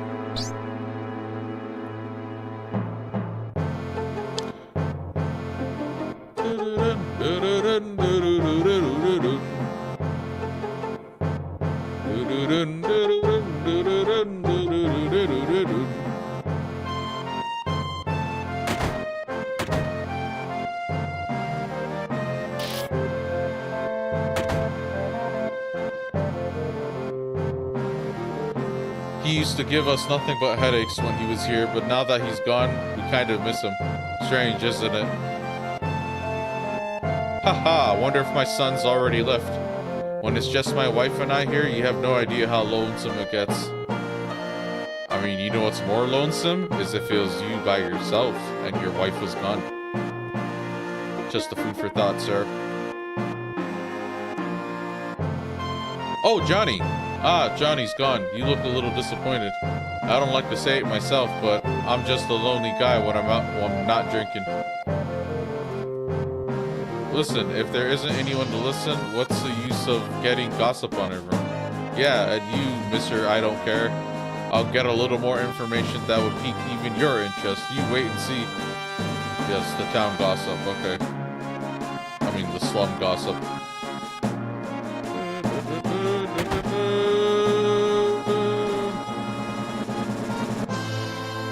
Another slow day. Yeah, who the heck would be coming here to buy weapons? If this keeps up, the store is going under. Can't sell any really good medicine in a slum like this. Oh, look at this. This doesn't happen every day. Are you a customer? Yes, welcome. We sell, we buy.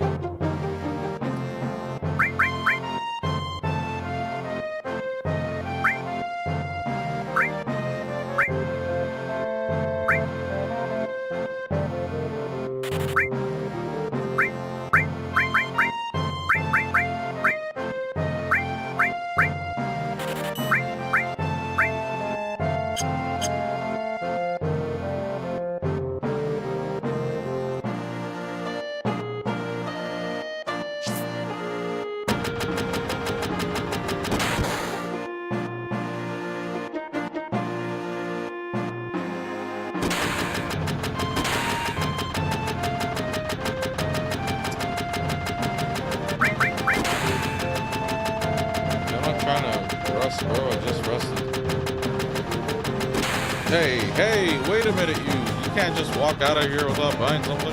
Might be unhealthy for you, if you know what I mean.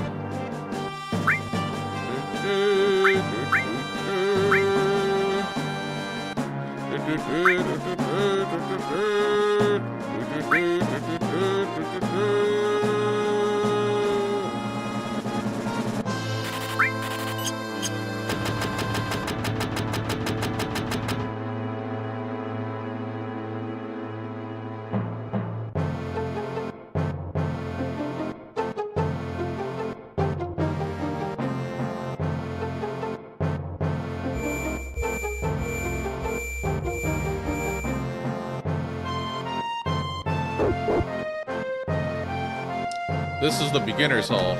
Oh, that's cool.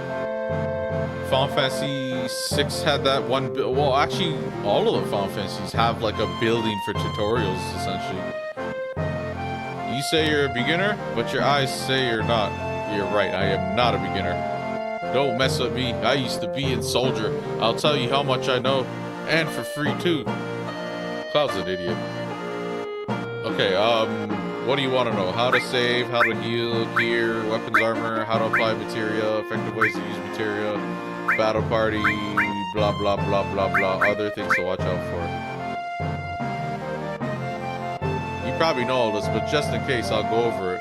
Wait, Cloud is the one explaining to him? I don't remember this. Until you get instructions, don't open or take discs out of the CD drive. Don't kill me. This is referring to PlayStation 1, how you could just open it and just take the disc out. After you open up the CD drive, I can't guarantee what'll happen. That's all. I already tried all that shit.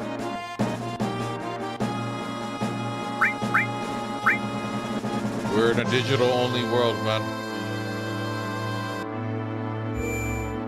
This is the fabled save point.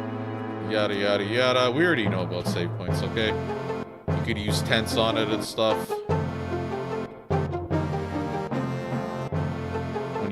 Midgar, you get to the world map, you can save anywhere. Yeah, okay, cool. That should be all you need to know about the save point. I'll probably see you again somewhere down the road. Take care. I'm a treasure chest, beginners. Make sure and keep an eye out for me. So weird. Hey, soldier, tell us about battles we'll even pay you. You know, I don't recall this, but Cloud is the expert and he's telling everyone else. That's cool. Makes sense, actually. I'm not hard up enough to take money from guys like you, but I'll rap with you for a while. Yeah, Cloud's dialogue. This is why people say Cloud's kind of a dork.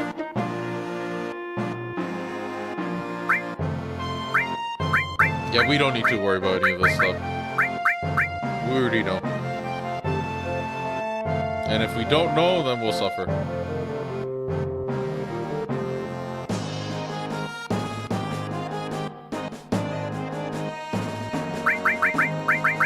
ATB is the gauge, active time battle. It's instead of being exclusively turn-based, it's a hybrid where, you know, real time kind of passes, enemies can act and stuff.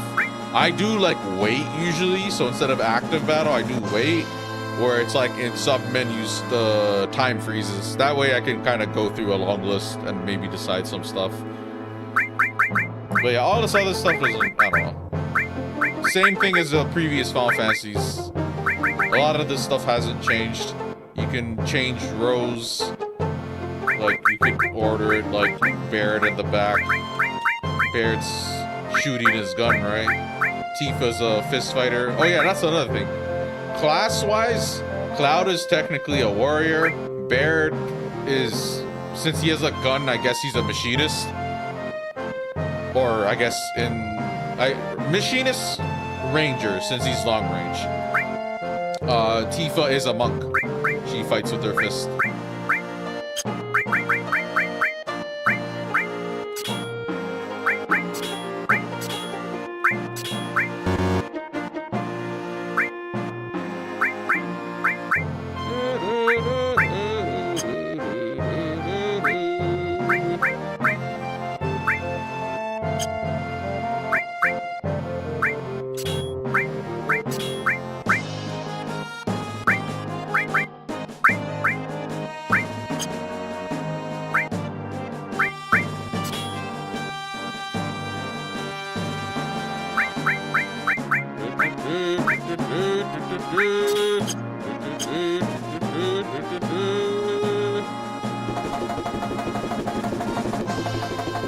Got to hang in there. Your limit gauge is just starting to build. Okay, now your limit gauge is full. Go ahead and use it. Fight with your limit technique. What the heck happened to you? Ooh, she's beating this kid up. Great.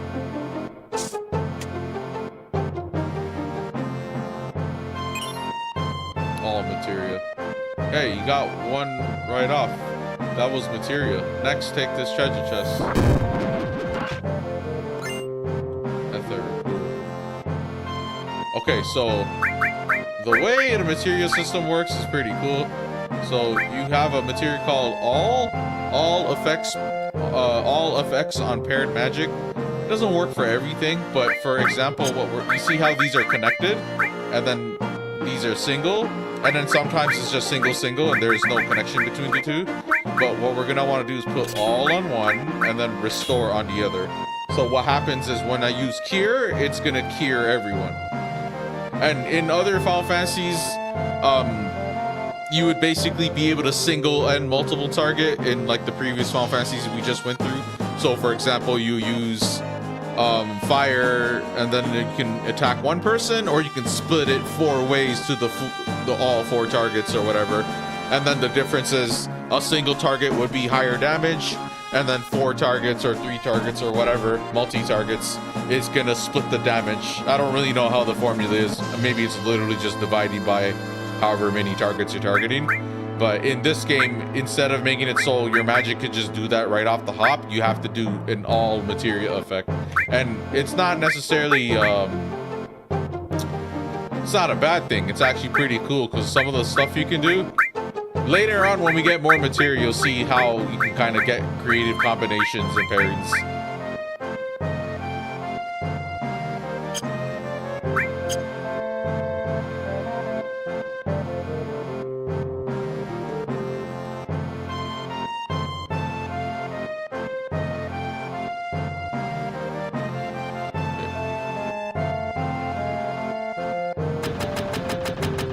So we have a guide up, but we're really just skimming through to see if there's any like items or anything, and so far nothing really.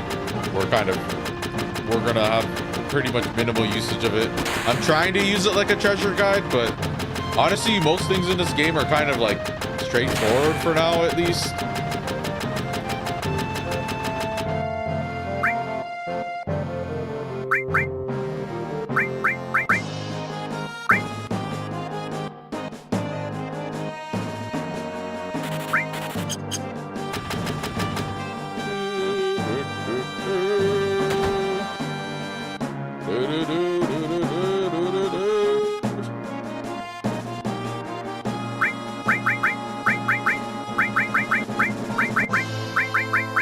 don't want to spend unnecessarily. We'll find plenty of materia. The problem here would be basically you'd want to equip the materia and then you want to level up the materia. So if the level 2 would be bolt 2, bolt 3, whatever, and then this has 4 stars. So you know, that's how many more levels we can get. 1, 2, 3 more levels, and then each materia is different. Instead of buying duplicates of fire and giving fire to everyone, it's probably better for me to master one, because what happens when you master one is it duplicates instead of just buying more materia. And then the other thing is we're going to be splitting a lot of our efforts across all sorts of materia, so it'd be unnecessary use of money. Plus we'll be finding materia just kind of on the floor and stuff. We're good for now.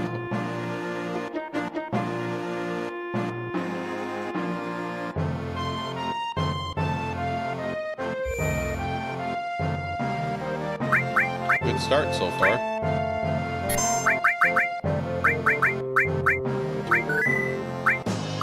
It's gonna be kind of tedious to keep doing this, but it's okay. Here, let me check something. The PC Steam version has I don't know, we'd call it, it'd be cheats. No, not that. PC FF7 cheats.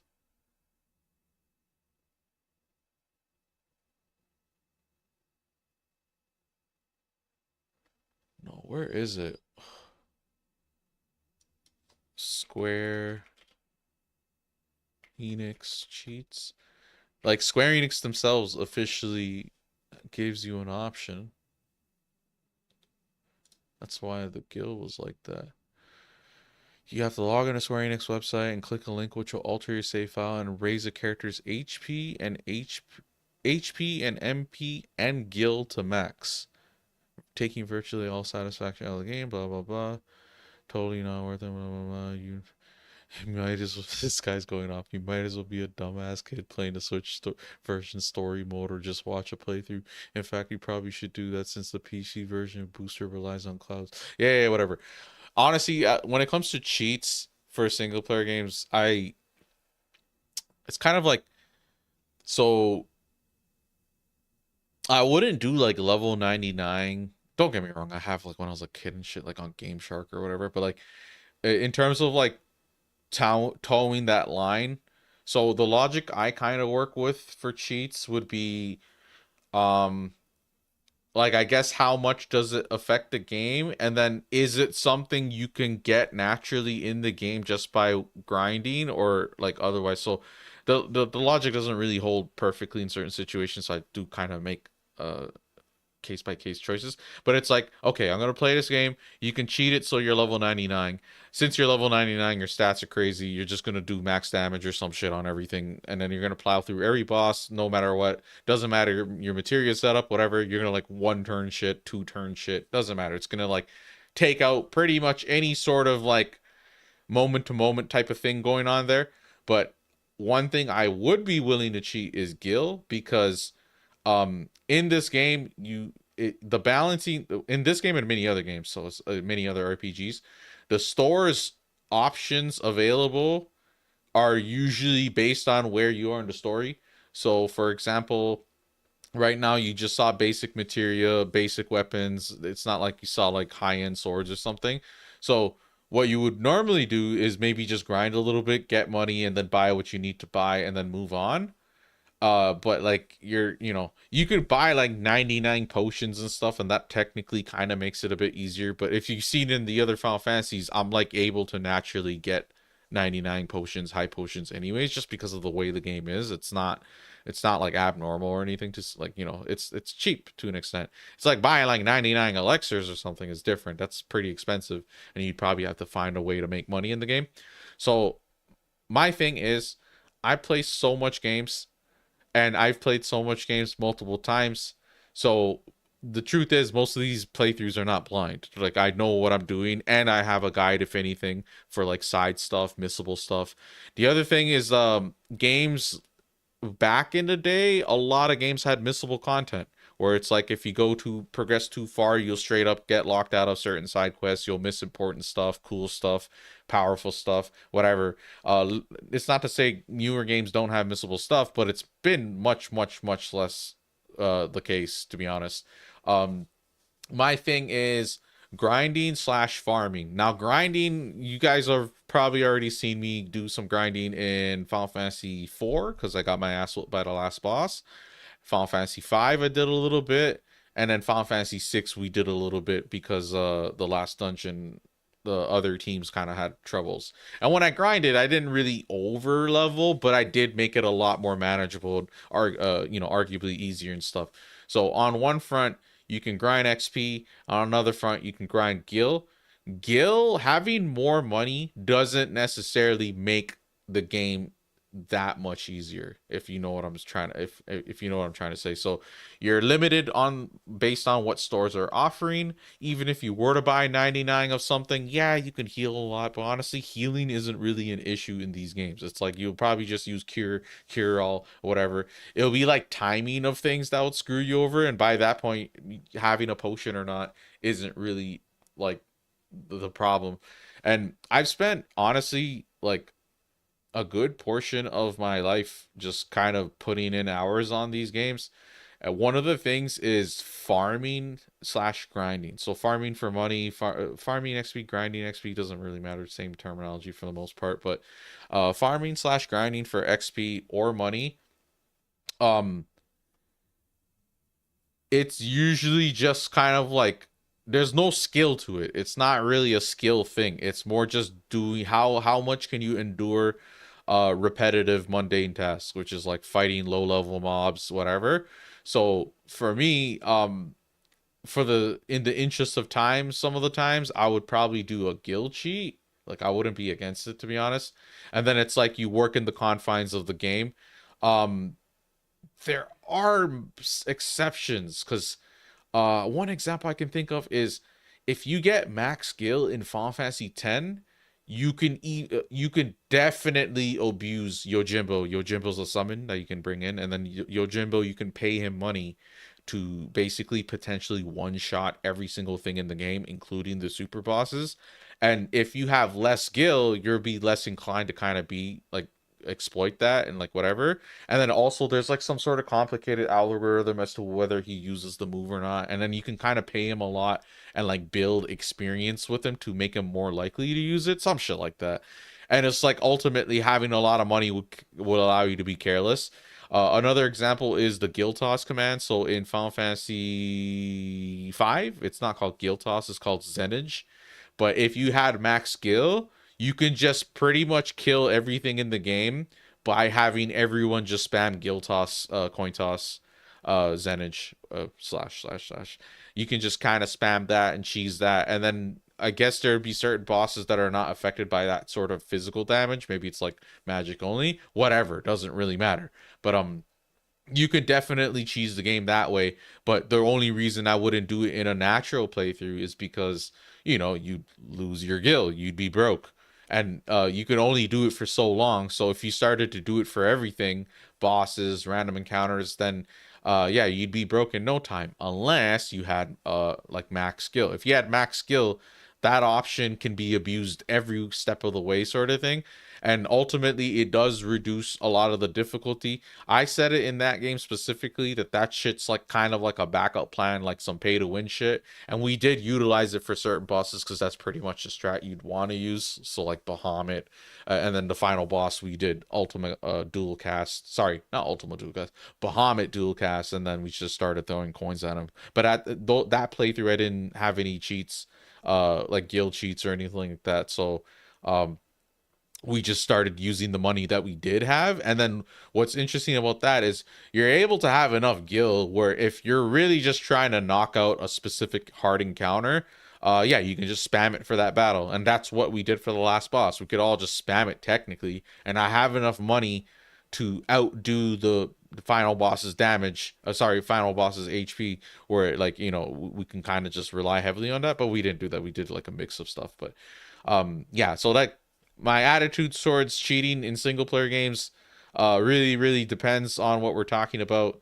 If it's like first time playthrough, blind, whatever, I want to feel the intended difficulty. If the game has difficulty modes and we're trying to do something specific because it's easy mode, maybe I'll cheat something there.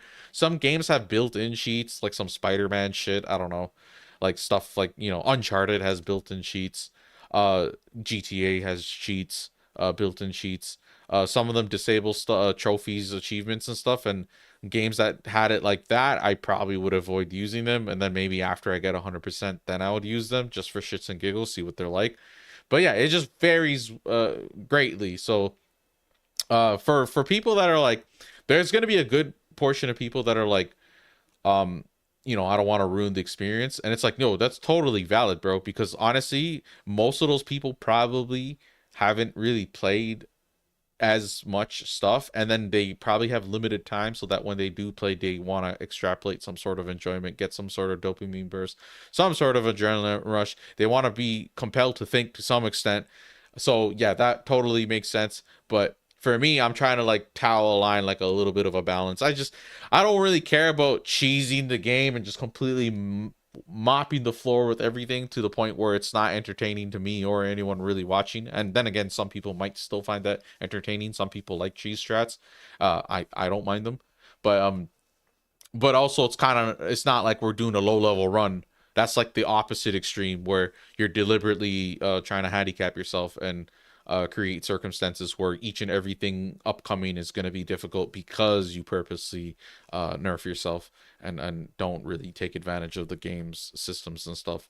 So like a Kingdom Hearts level 1 run on critical mode, it's pretty enjoyable in its own in its own right. But challenge runs, it's like, I don't know. I don't really do challenge runs too much.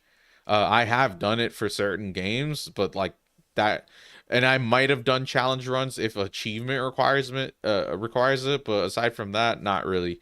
When it comes to playing video games, I like me challenge runs, I like speed runs, but it's not necessarily what I would do for myself personally playing through it. I enjoy watching people do those things just to kind of see how they strategize and like change or whatever.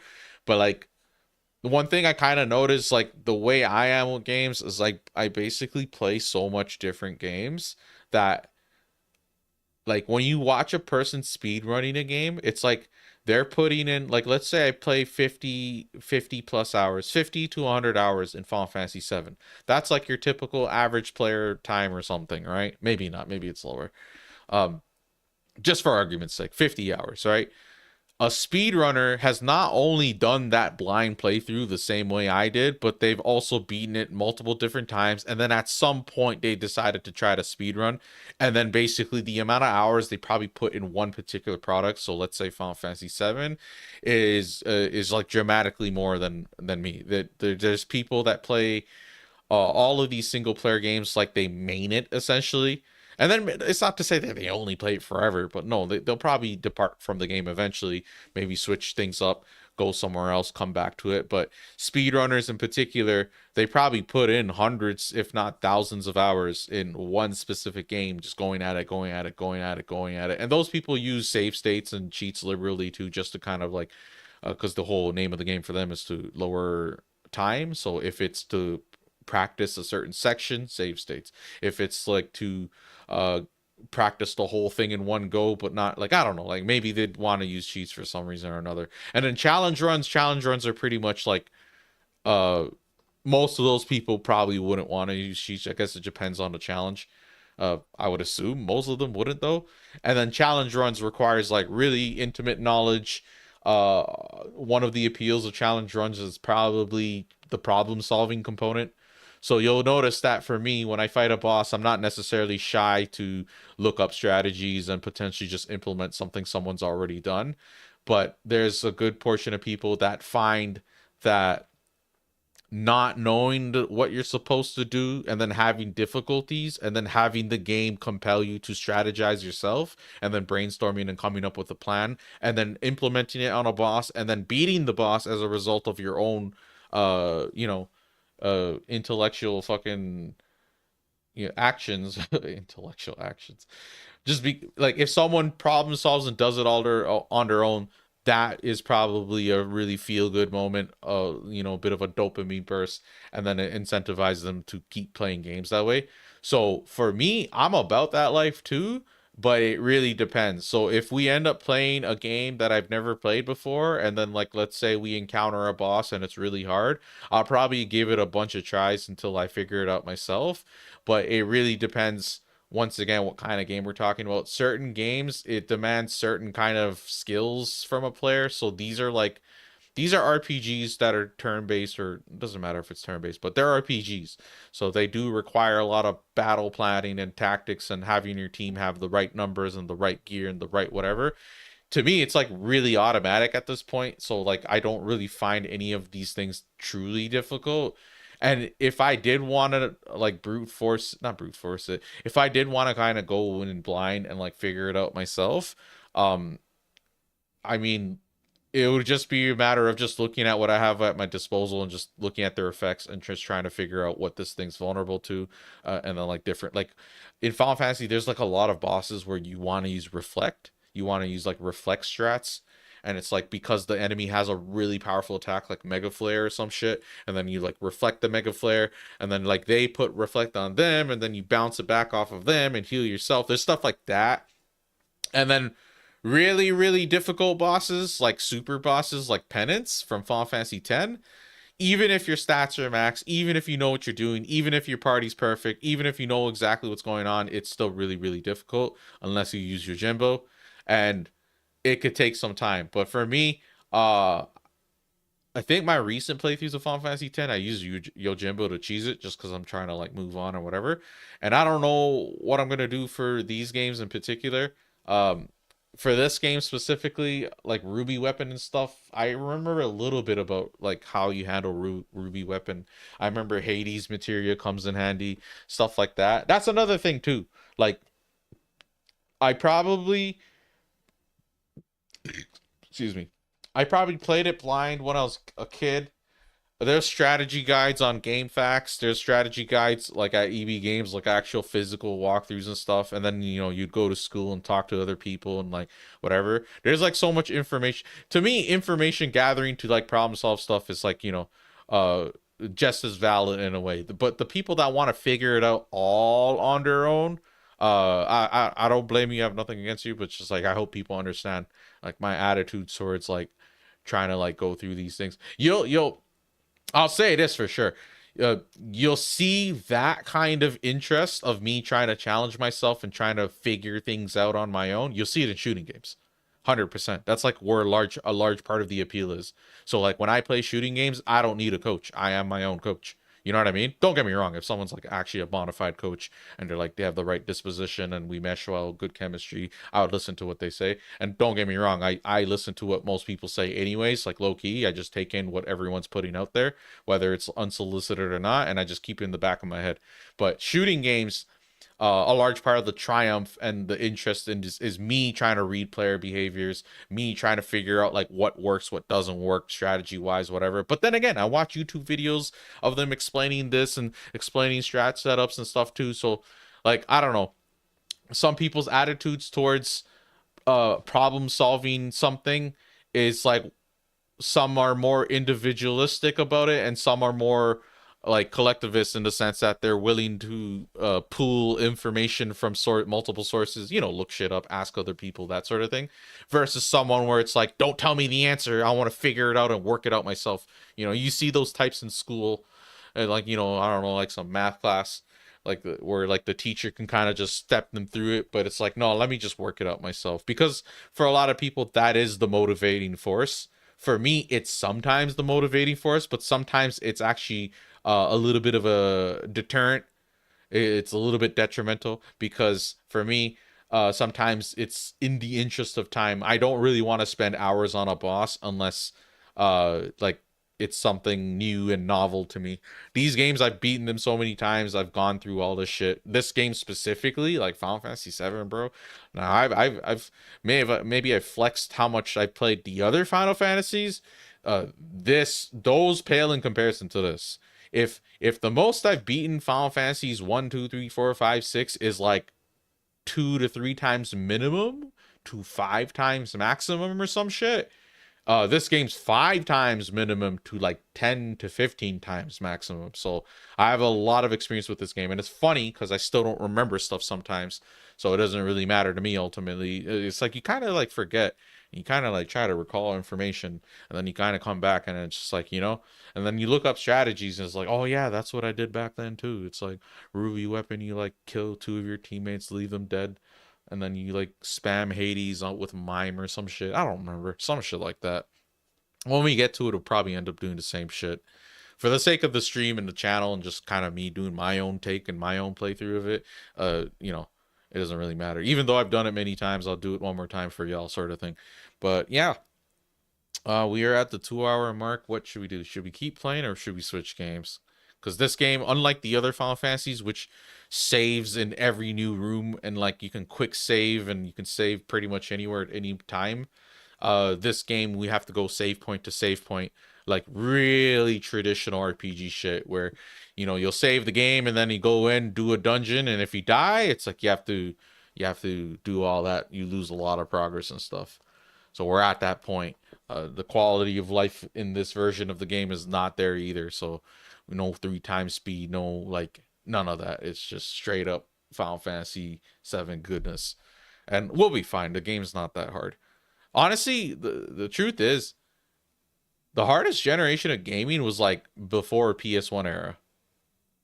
Like these PS1 and N64 games were pretty hard in some senses, and don't get me wrong, there are games that are like pretty hard, like especially ones with like difficulty options, and then also like they're hard in ways that are like more like a remnant, not a remnant.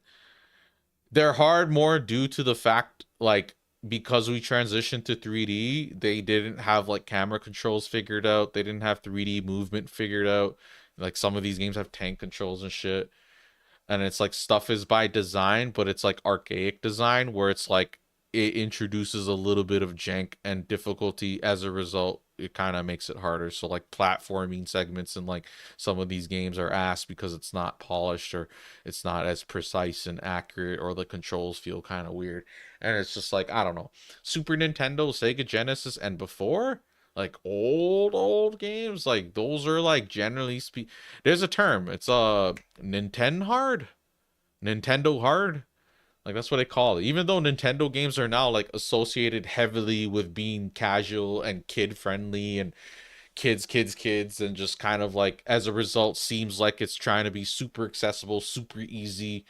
Nintendo's original line, like the previous consoles they had, like Super Nintendo and NES, a lot of the products on those games, a lot of the products on those consoles were like the baseline of difficulty was pretty high. And like as time went on, games got more casual, games got more easy. Honestly, it was the right choice, it was the right move, because my God, most of you guys wouldn't even be willing to engage in this hobby if that was the standard and that was the norm.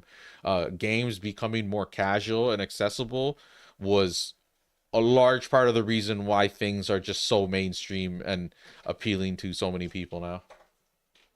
But yeah, I don't know. We can probably end it here and move on to another. What is that? Rasmalai Oh, okay. Thank you. পরে ওই যে গোস্ত দিয়ে ভাত দিবি rice গোস্ত অনেক মজা Is it done? অনেকটা রান্না করছি ফ্রিজে রাখছিলাম এখন ঘন ভাত Is it refoam? হ্যাঁ Is it refoam?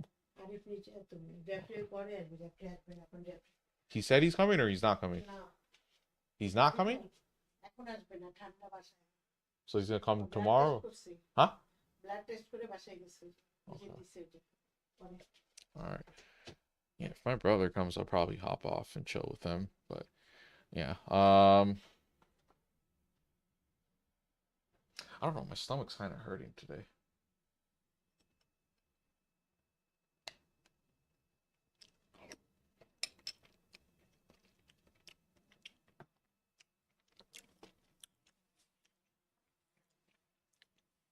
If it's like my first time, I'll probably be interested in giving it like a fair shake. Or if like the point of the game is like revolving, like if the identity of the game, so like a good example of this is like the Souls series. Like I'm not too egotistical about it though. Like I didn't really care to do like Um, so that's like a common thing with the Souls games where those are like pretty difficult, and then a lot of people would kind of do it solo exclusively, and like as some sort of matter of ego or pride or whatever, to extent for some, more so an extent for others. But you know, some people just prefer like that. The experience makes more sense, and it makes sense when you know how those games are. Like if you have a co-op partner, the boss AI is not really like it's not really designed around two people. It's designed around one person, so it's like really easy to just kind of take it on and off the aggro and stuff. And then ultimately it does make it easier. But for me, like if you like my perspective when I was playing those games, it's like, oh, I was more interested in like the actual moment to moment gameplay stuff, so exploring a dungeon or whatever. And then once they had multiplayer stuff in it, it's like, oh, cool. Like I'm not used to playing RPGs that are multiplayer, to be honest. It's like kind of uncommon. I mean, it's not uncommon anymore, but from where I'm coming from, it's like most of these are pretty much single player experiences.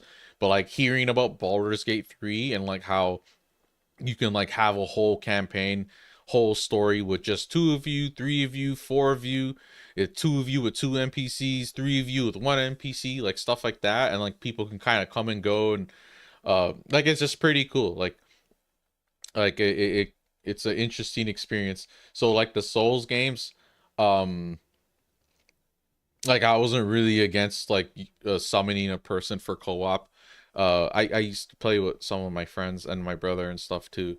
It's like those games are like pretty hard, right? So um they like some of them wouldn't even really be able to beat it, or they just don't have the patience to beat it, like to like endure and like try over and over and over, and then learn like the moves and all like the moves they telegraph and all the animation queue up times and shit, and just like instead they will just try it, and then if they fail too much they'll quit. And it's like, honestly, bro, it's like if you want to show these people how good these games can be, or like get them to take in the environments, get them to take in the boss designs. Not much of a story in those games going on, to be honest. The delivery's non-existent, but they have everything like drip fed to you, and you kind of have to investigate and search for it. But yeah, like to get, if you want to get those people to complete your game, having co-op is a little bit more appealing. So like Elden Ring was a good example. Elden Ring had a bunch of people that didn't really play Souls games, and they played it together and they try to go through it together, and then ultimately, like, that's like its own kind of fun. Not to mention there's like many ways you can make that game more difficult, whether it's new game plus, trying a different build, purposely not leveling up, stuff like that. So like the elitist types, where it's like there's like this designated experience, like this purist kind of experience that it's like mandated that everyone has to do it that way. I'm pretty against that unless there's like generally speaking good reason. I can't really think of any examples where it's like something close but similar, and similar to it is like what I would say about like trying to get into a franchise like Legend of Heroes, where it's like you don't have to play all the games or start from the very beginning, but there's certain entry points that are like smarter to go in. Like don't go into the end of a trilogy or something, like, it doesn't make sense. But even then, there are examples of where that's okay, like Witcher. A lot of people can just jump into 3. It works. It's fine. You know. So I don't know. We put in like 2 hours. I was thinking of maybe trying Siege. Siege just me kind of just be a little bit more mindless.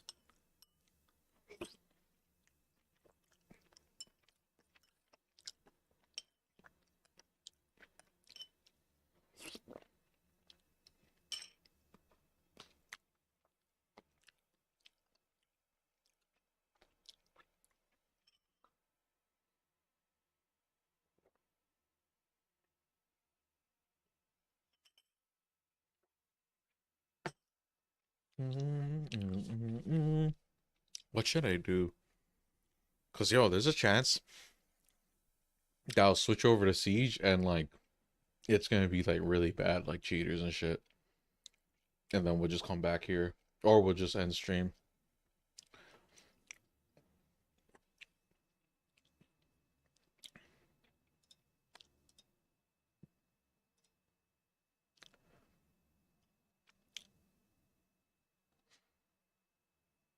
You know what? Maybe I'll flip a coin. Flip a coin. Oh no, don't do it. Jeez. Okay.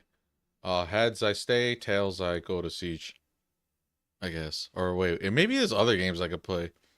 Maybe we should game hop a little bit.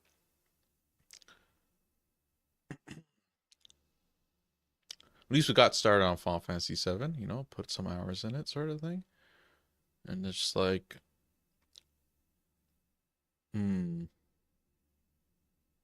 Grand Blue Fantasy versus Free Edition. Maybe we can get that fight stick. Get it some use.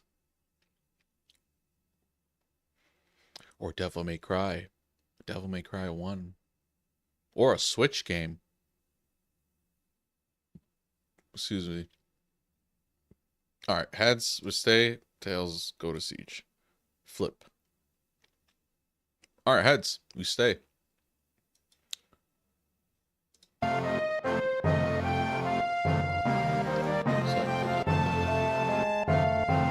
like unseen forces are looking out for me. It's like, buddy, if you go to siege, you're gonna regret it, man. Or hey, you know, I've thought about this, but we can do like both at the same time. But it would kind of like screw up my VOD situation. So like I was gonna do just chilling streams where it's like I'll game hop in those, or I'll just sit around and talk, like kind of like how I'm doing it now. And then it's just like, okay, you know, like we'll just kind of like play multiple games, or maybe we'll look up news or watch a YouTube video, whatever the frick people do when they're just chilling with their chat. But yeah, I guess I'll just we'll keep playing.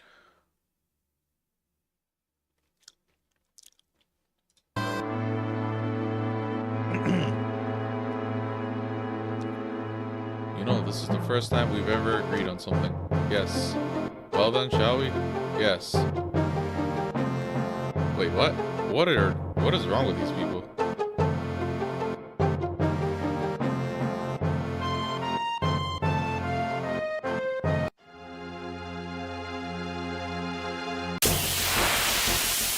Oh, this is what, the graveyard?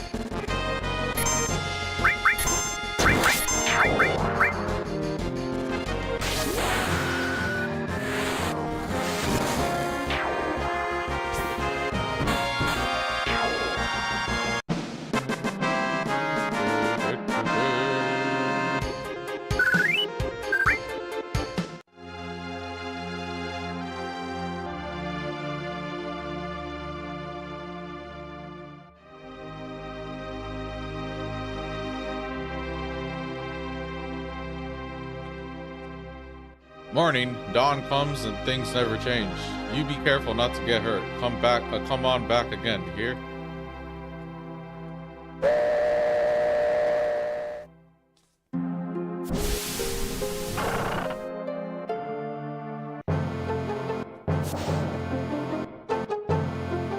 Yo! This ain't no private car, so split up. Hoodlums again.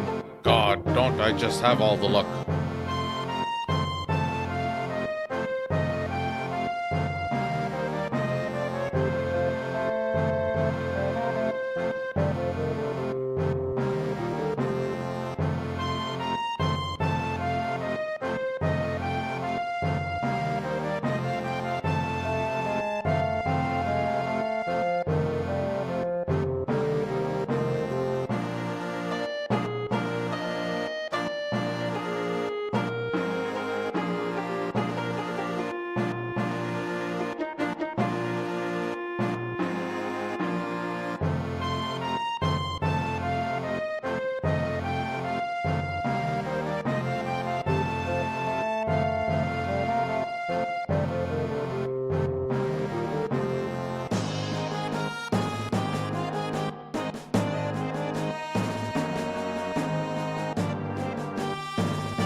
You say something?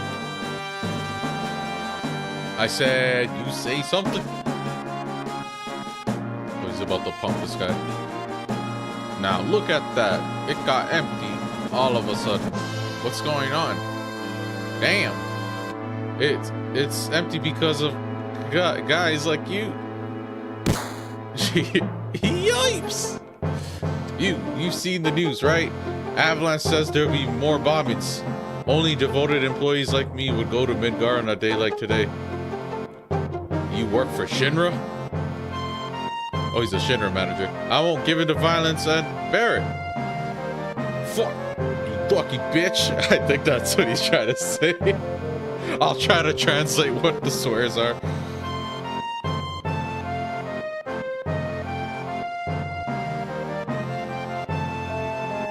So, what are we gonna do now? Fuck, the hell you so calm? You're busting up my rhythm.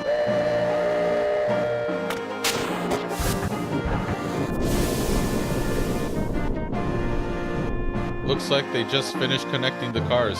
We're finally leaving.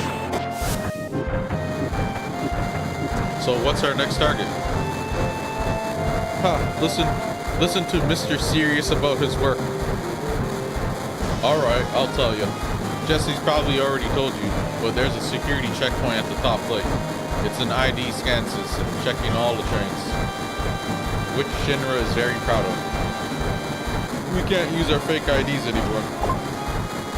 Good morning and welcome to Midgar Lines. Arrival time at Sector 4 station is 11:45. Man, mine can't read, bro. That means we've got only 3 more minutes to the ID checkpoint. Alright, in 3 minutes we're jumping off this train. Got it?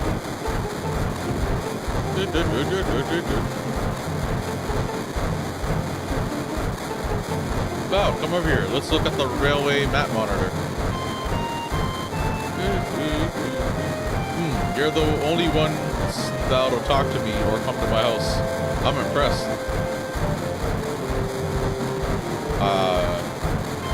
Hate to break it to you, but this ain't your house. Yo, Mr. Know-it-all, big-time soldier, you ought to know the area around the number 5 reactor, right? So let's hear your explanation.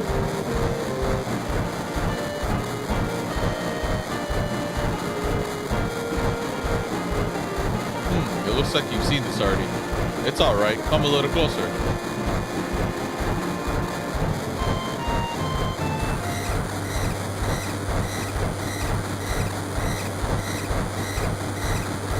That's odd. The ID checkpoint was supposed to be further down. Type A security alert.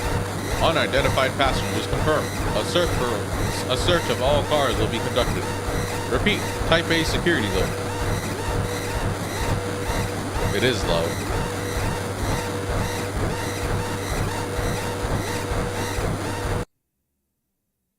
Yeah, I don't know. I hope I'm a little bit more audible at least.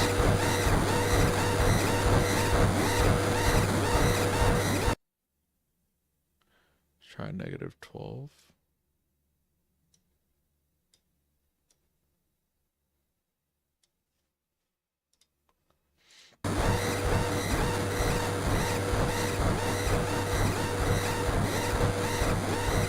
Unidentified passengers confirmed. A search of all cars will be conducted.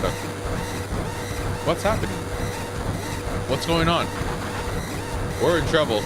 I'll explain later. Hurry, get to the next car. Shit, someone blew it. Unidentified passengers located in car number 1, preparing for lockdown. Let's go, keep it up.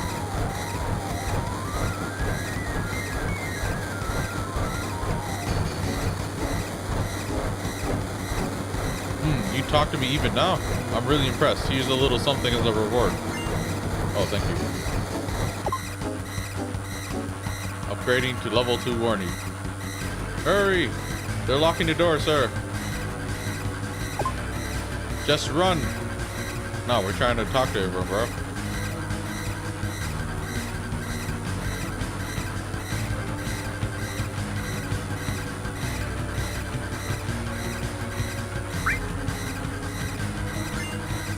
Thank you. 3 items. Lockdown. Upgrading to warning level 3. All right, we clear? Not yet. They're starting another check. If we're caught, we're done for. But don't worry. If we move up the train, car by car, we should get past it. Doon, doon, doon, doon, doon. Unidentified passengers moving to the front of the train. Currently tracking location. Hey, come back here. Give me my money. By any chance. That's right. Yeah, give me my money back, bitch.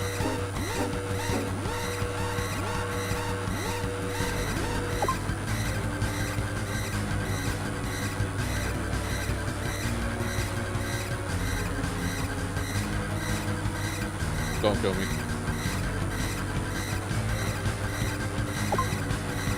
Yeah, this is too fast for me to read. Got timers and everything. I'm just trying to talk to people, get items. Alright, we made it. Yo, this way. Oh, they stole their clothes? Is that what happened? Let's go. We're gonna dive out of here. It's me, Jesse. How do I look, Cloud? Do I look good in a Shinra uniform? Sure, yeah. You look great, just like a man. Oh, don't kill me. Yay, I'm so happy, I think. See, my dumbass as a kid probably didn't use that to clue in the Jesse's a sheep. Scary, huh? Too late for that. Why'd you come along anyway? Because... Hey, YouTube, there ain't no time for that.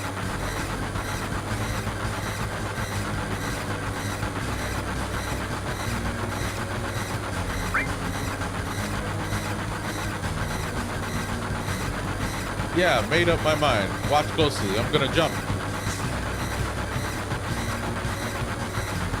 You don't care if I go first?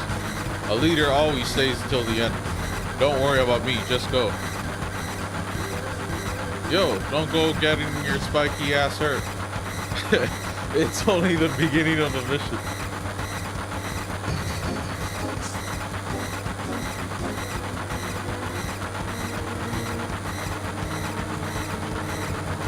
Later, you take care of the rest.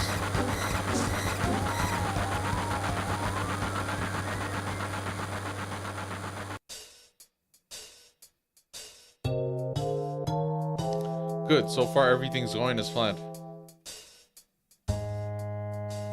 Don't let your guard down until we get to Sector 5 reactor.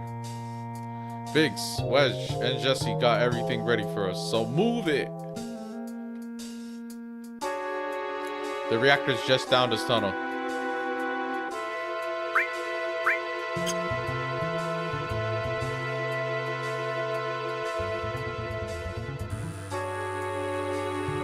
Those light beams are the Shinra security sensors. We can't go any further.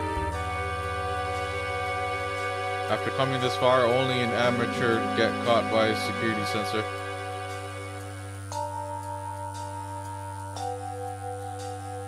That's one damn tiny hill. You telling me to squeeze into that to get under the plate? No way. Yo, Cloud, what are we gonna do? Go down? But damn, man, that thing gives me the chills. Doon, doon, doon, doon.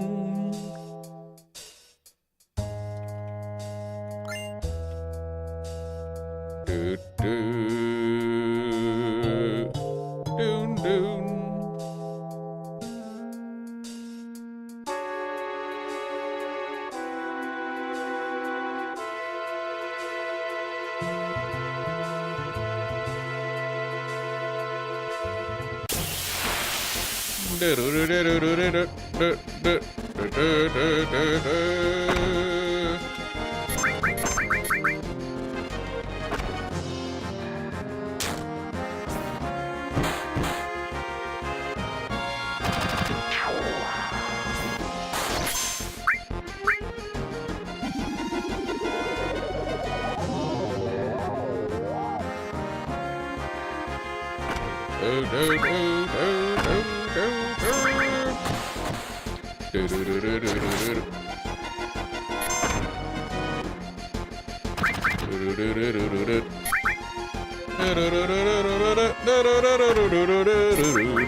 Turn it back to 9, see how it goes.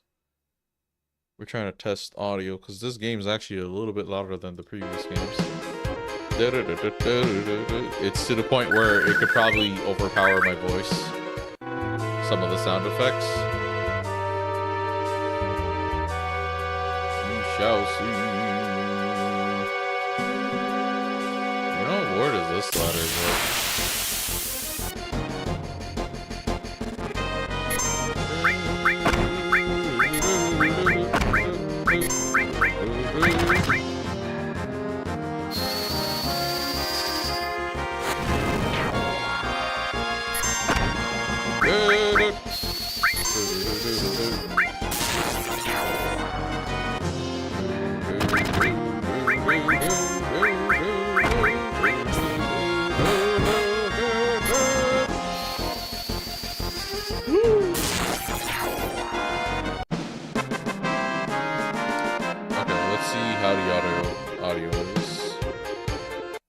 Sec.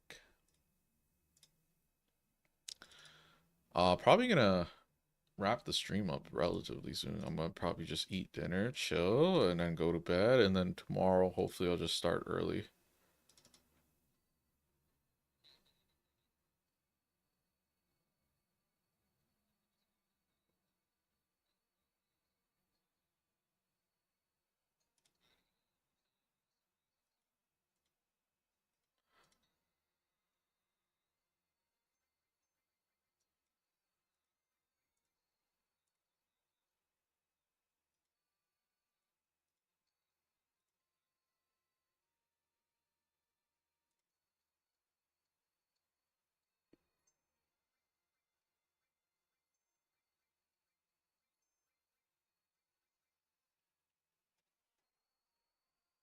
Okay, probably better put it on the other number. Yeah, I can see by the yellow bar it like gets a bit high. So lower it a little bit. Oh shoot. Okay. Thank you. Okay, well, dinner's here. I'm gonna try to get to the next save point and wrap it up.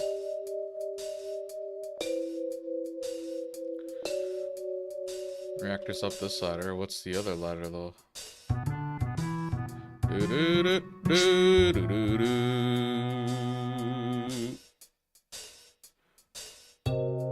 do do.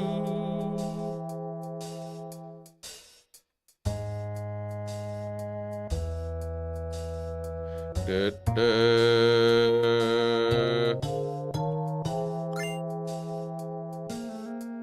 I'm sorry. The ID scan problem on the train was all my fault. I modified your ID card, and that's what did it. I did my best, but I failed.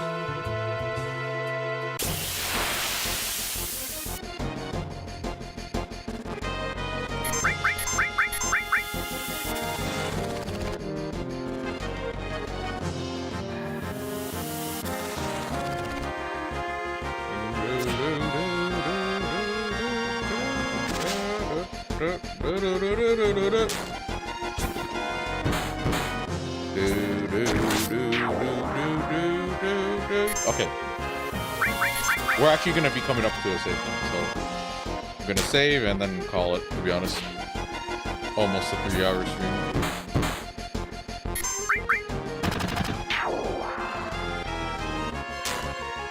I might try to play Siege off streams. The frequency of cheaters is really high, so I don't know if Ubisoft is going to do anything about it. But we can try our luck. That's a good game to try to like multitask. These sorts of games, I actually actively have to be playing it.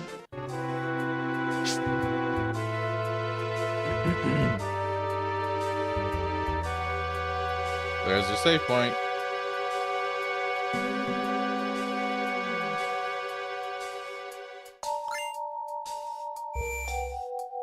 We don't need to use the tent, do we? Yeah, we're good. We're healthy.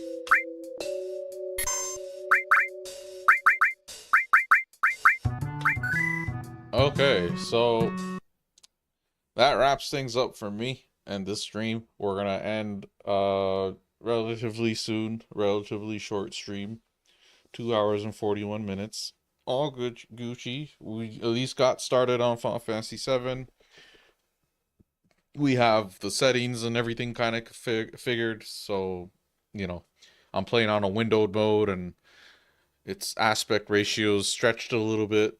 It's kind of hard to tell. It looks good enough. It's not like really stretched and warped. It looks like it's legit. So at least we got rid of the black bars on the sides, and then all we really have to worry about and deal with is that black bar at the bottom that sometimes disappears because the menu and stuff seem to fill it in. But yeah, we'll just have to deal with that because if you look at other playthroughs of Final Fantasy VII, pretty common to see that same black bar. We didn't really put much time in this game, like we barely got anywhere. This game is much longer than the other Final Fantasy, so we can actually check that, how long to beat. So comparing it to Final Fantasy VI, which was probably the longest of the bunch, or maybe 5 was just as long. Final Fantasy VI, which is VI. So Final Fantasy VI, the main story is 34 hours. Main story plus extra is 40.5, and completion is 61.5. Okay, in comparison, Final Fantasy VII, main story is 36.5. Main plus extra is 50, and completion is 82. So, we did completionist is not really what we're doing. We're kind of doing just main plus extra. So it's 10 whole extra hours compared to Final Fantasy VI, according to these. And I probably will do it relatively quick, a little bit faster. And it just kind of depends. Maybe we want to grind a bit. Maybe you want to AP farm to master some materia. I might be more interested in trying to get this save / playthrough a bit more up to par because some of the encounters and stuff. But then again, this game's actually pretty easy to cheese, and it's not necessarily like it's not that the games get easier. They kind of do, but the games tend to be easier on the main beaten path, and then the side content like super bosses and stuff tend to be where the challenges. In Final Fantasies before this, the regular flow of the game could potentially be a little bit difficult with difficulty spikes here and there, and then like mandatory story bosses might be a bit of a difficulty spike. You should still see the same thing happening for this game as well. It's just little by little. The closer we get to the modern era, the easier a lot of the stuff is going to be in a way. But you'll still see some tricks here and there. You'll still see some challenges that really try to test players' knowledge of the game's systems and mechanics and stuff. So like Final Fantasy VIII has certain challenges, like was it Omega Weapon, Bahamut, and all those people. But like for the most part, the main storylines get a little bit easier. And then funny thing is, I think 8 is actually shorter than 7. Yeah, over here, Final Fantasy 8 is, well, it says 40 hours, 53.5, and 79. I don't know if these times are that accurate for someone like me, though. I don't know. Whatever. They'll take as long as they take, I suppose. But yeah, we have a lot of more games to kind of chip away at and beat. I'm glad we finally made it to Final Fantasy 7. A little bit discouraging on like basically remembering how the port's functionality is in a lot of ways. So no controller, can't really get that working. We're on a keyboard and it's kind of wonky, but I'm getting used to it. It's okay. It's not a big deal. And then stuff like black bars and just like dealing with not really a bad port job, but like compared to the console versions I've played, I think I prefer those because they have like modifiers and stuff too, which would have cut down a lot of time. Mainly the 3x speed, so I'm just kind of like just like zooming through. Saves a lot of time, especially if it could speed up battles and stuff. I don't even wait. Can you speed up battles? I don't even remember if you could speed up battles. But yeah, we're gonna hop off.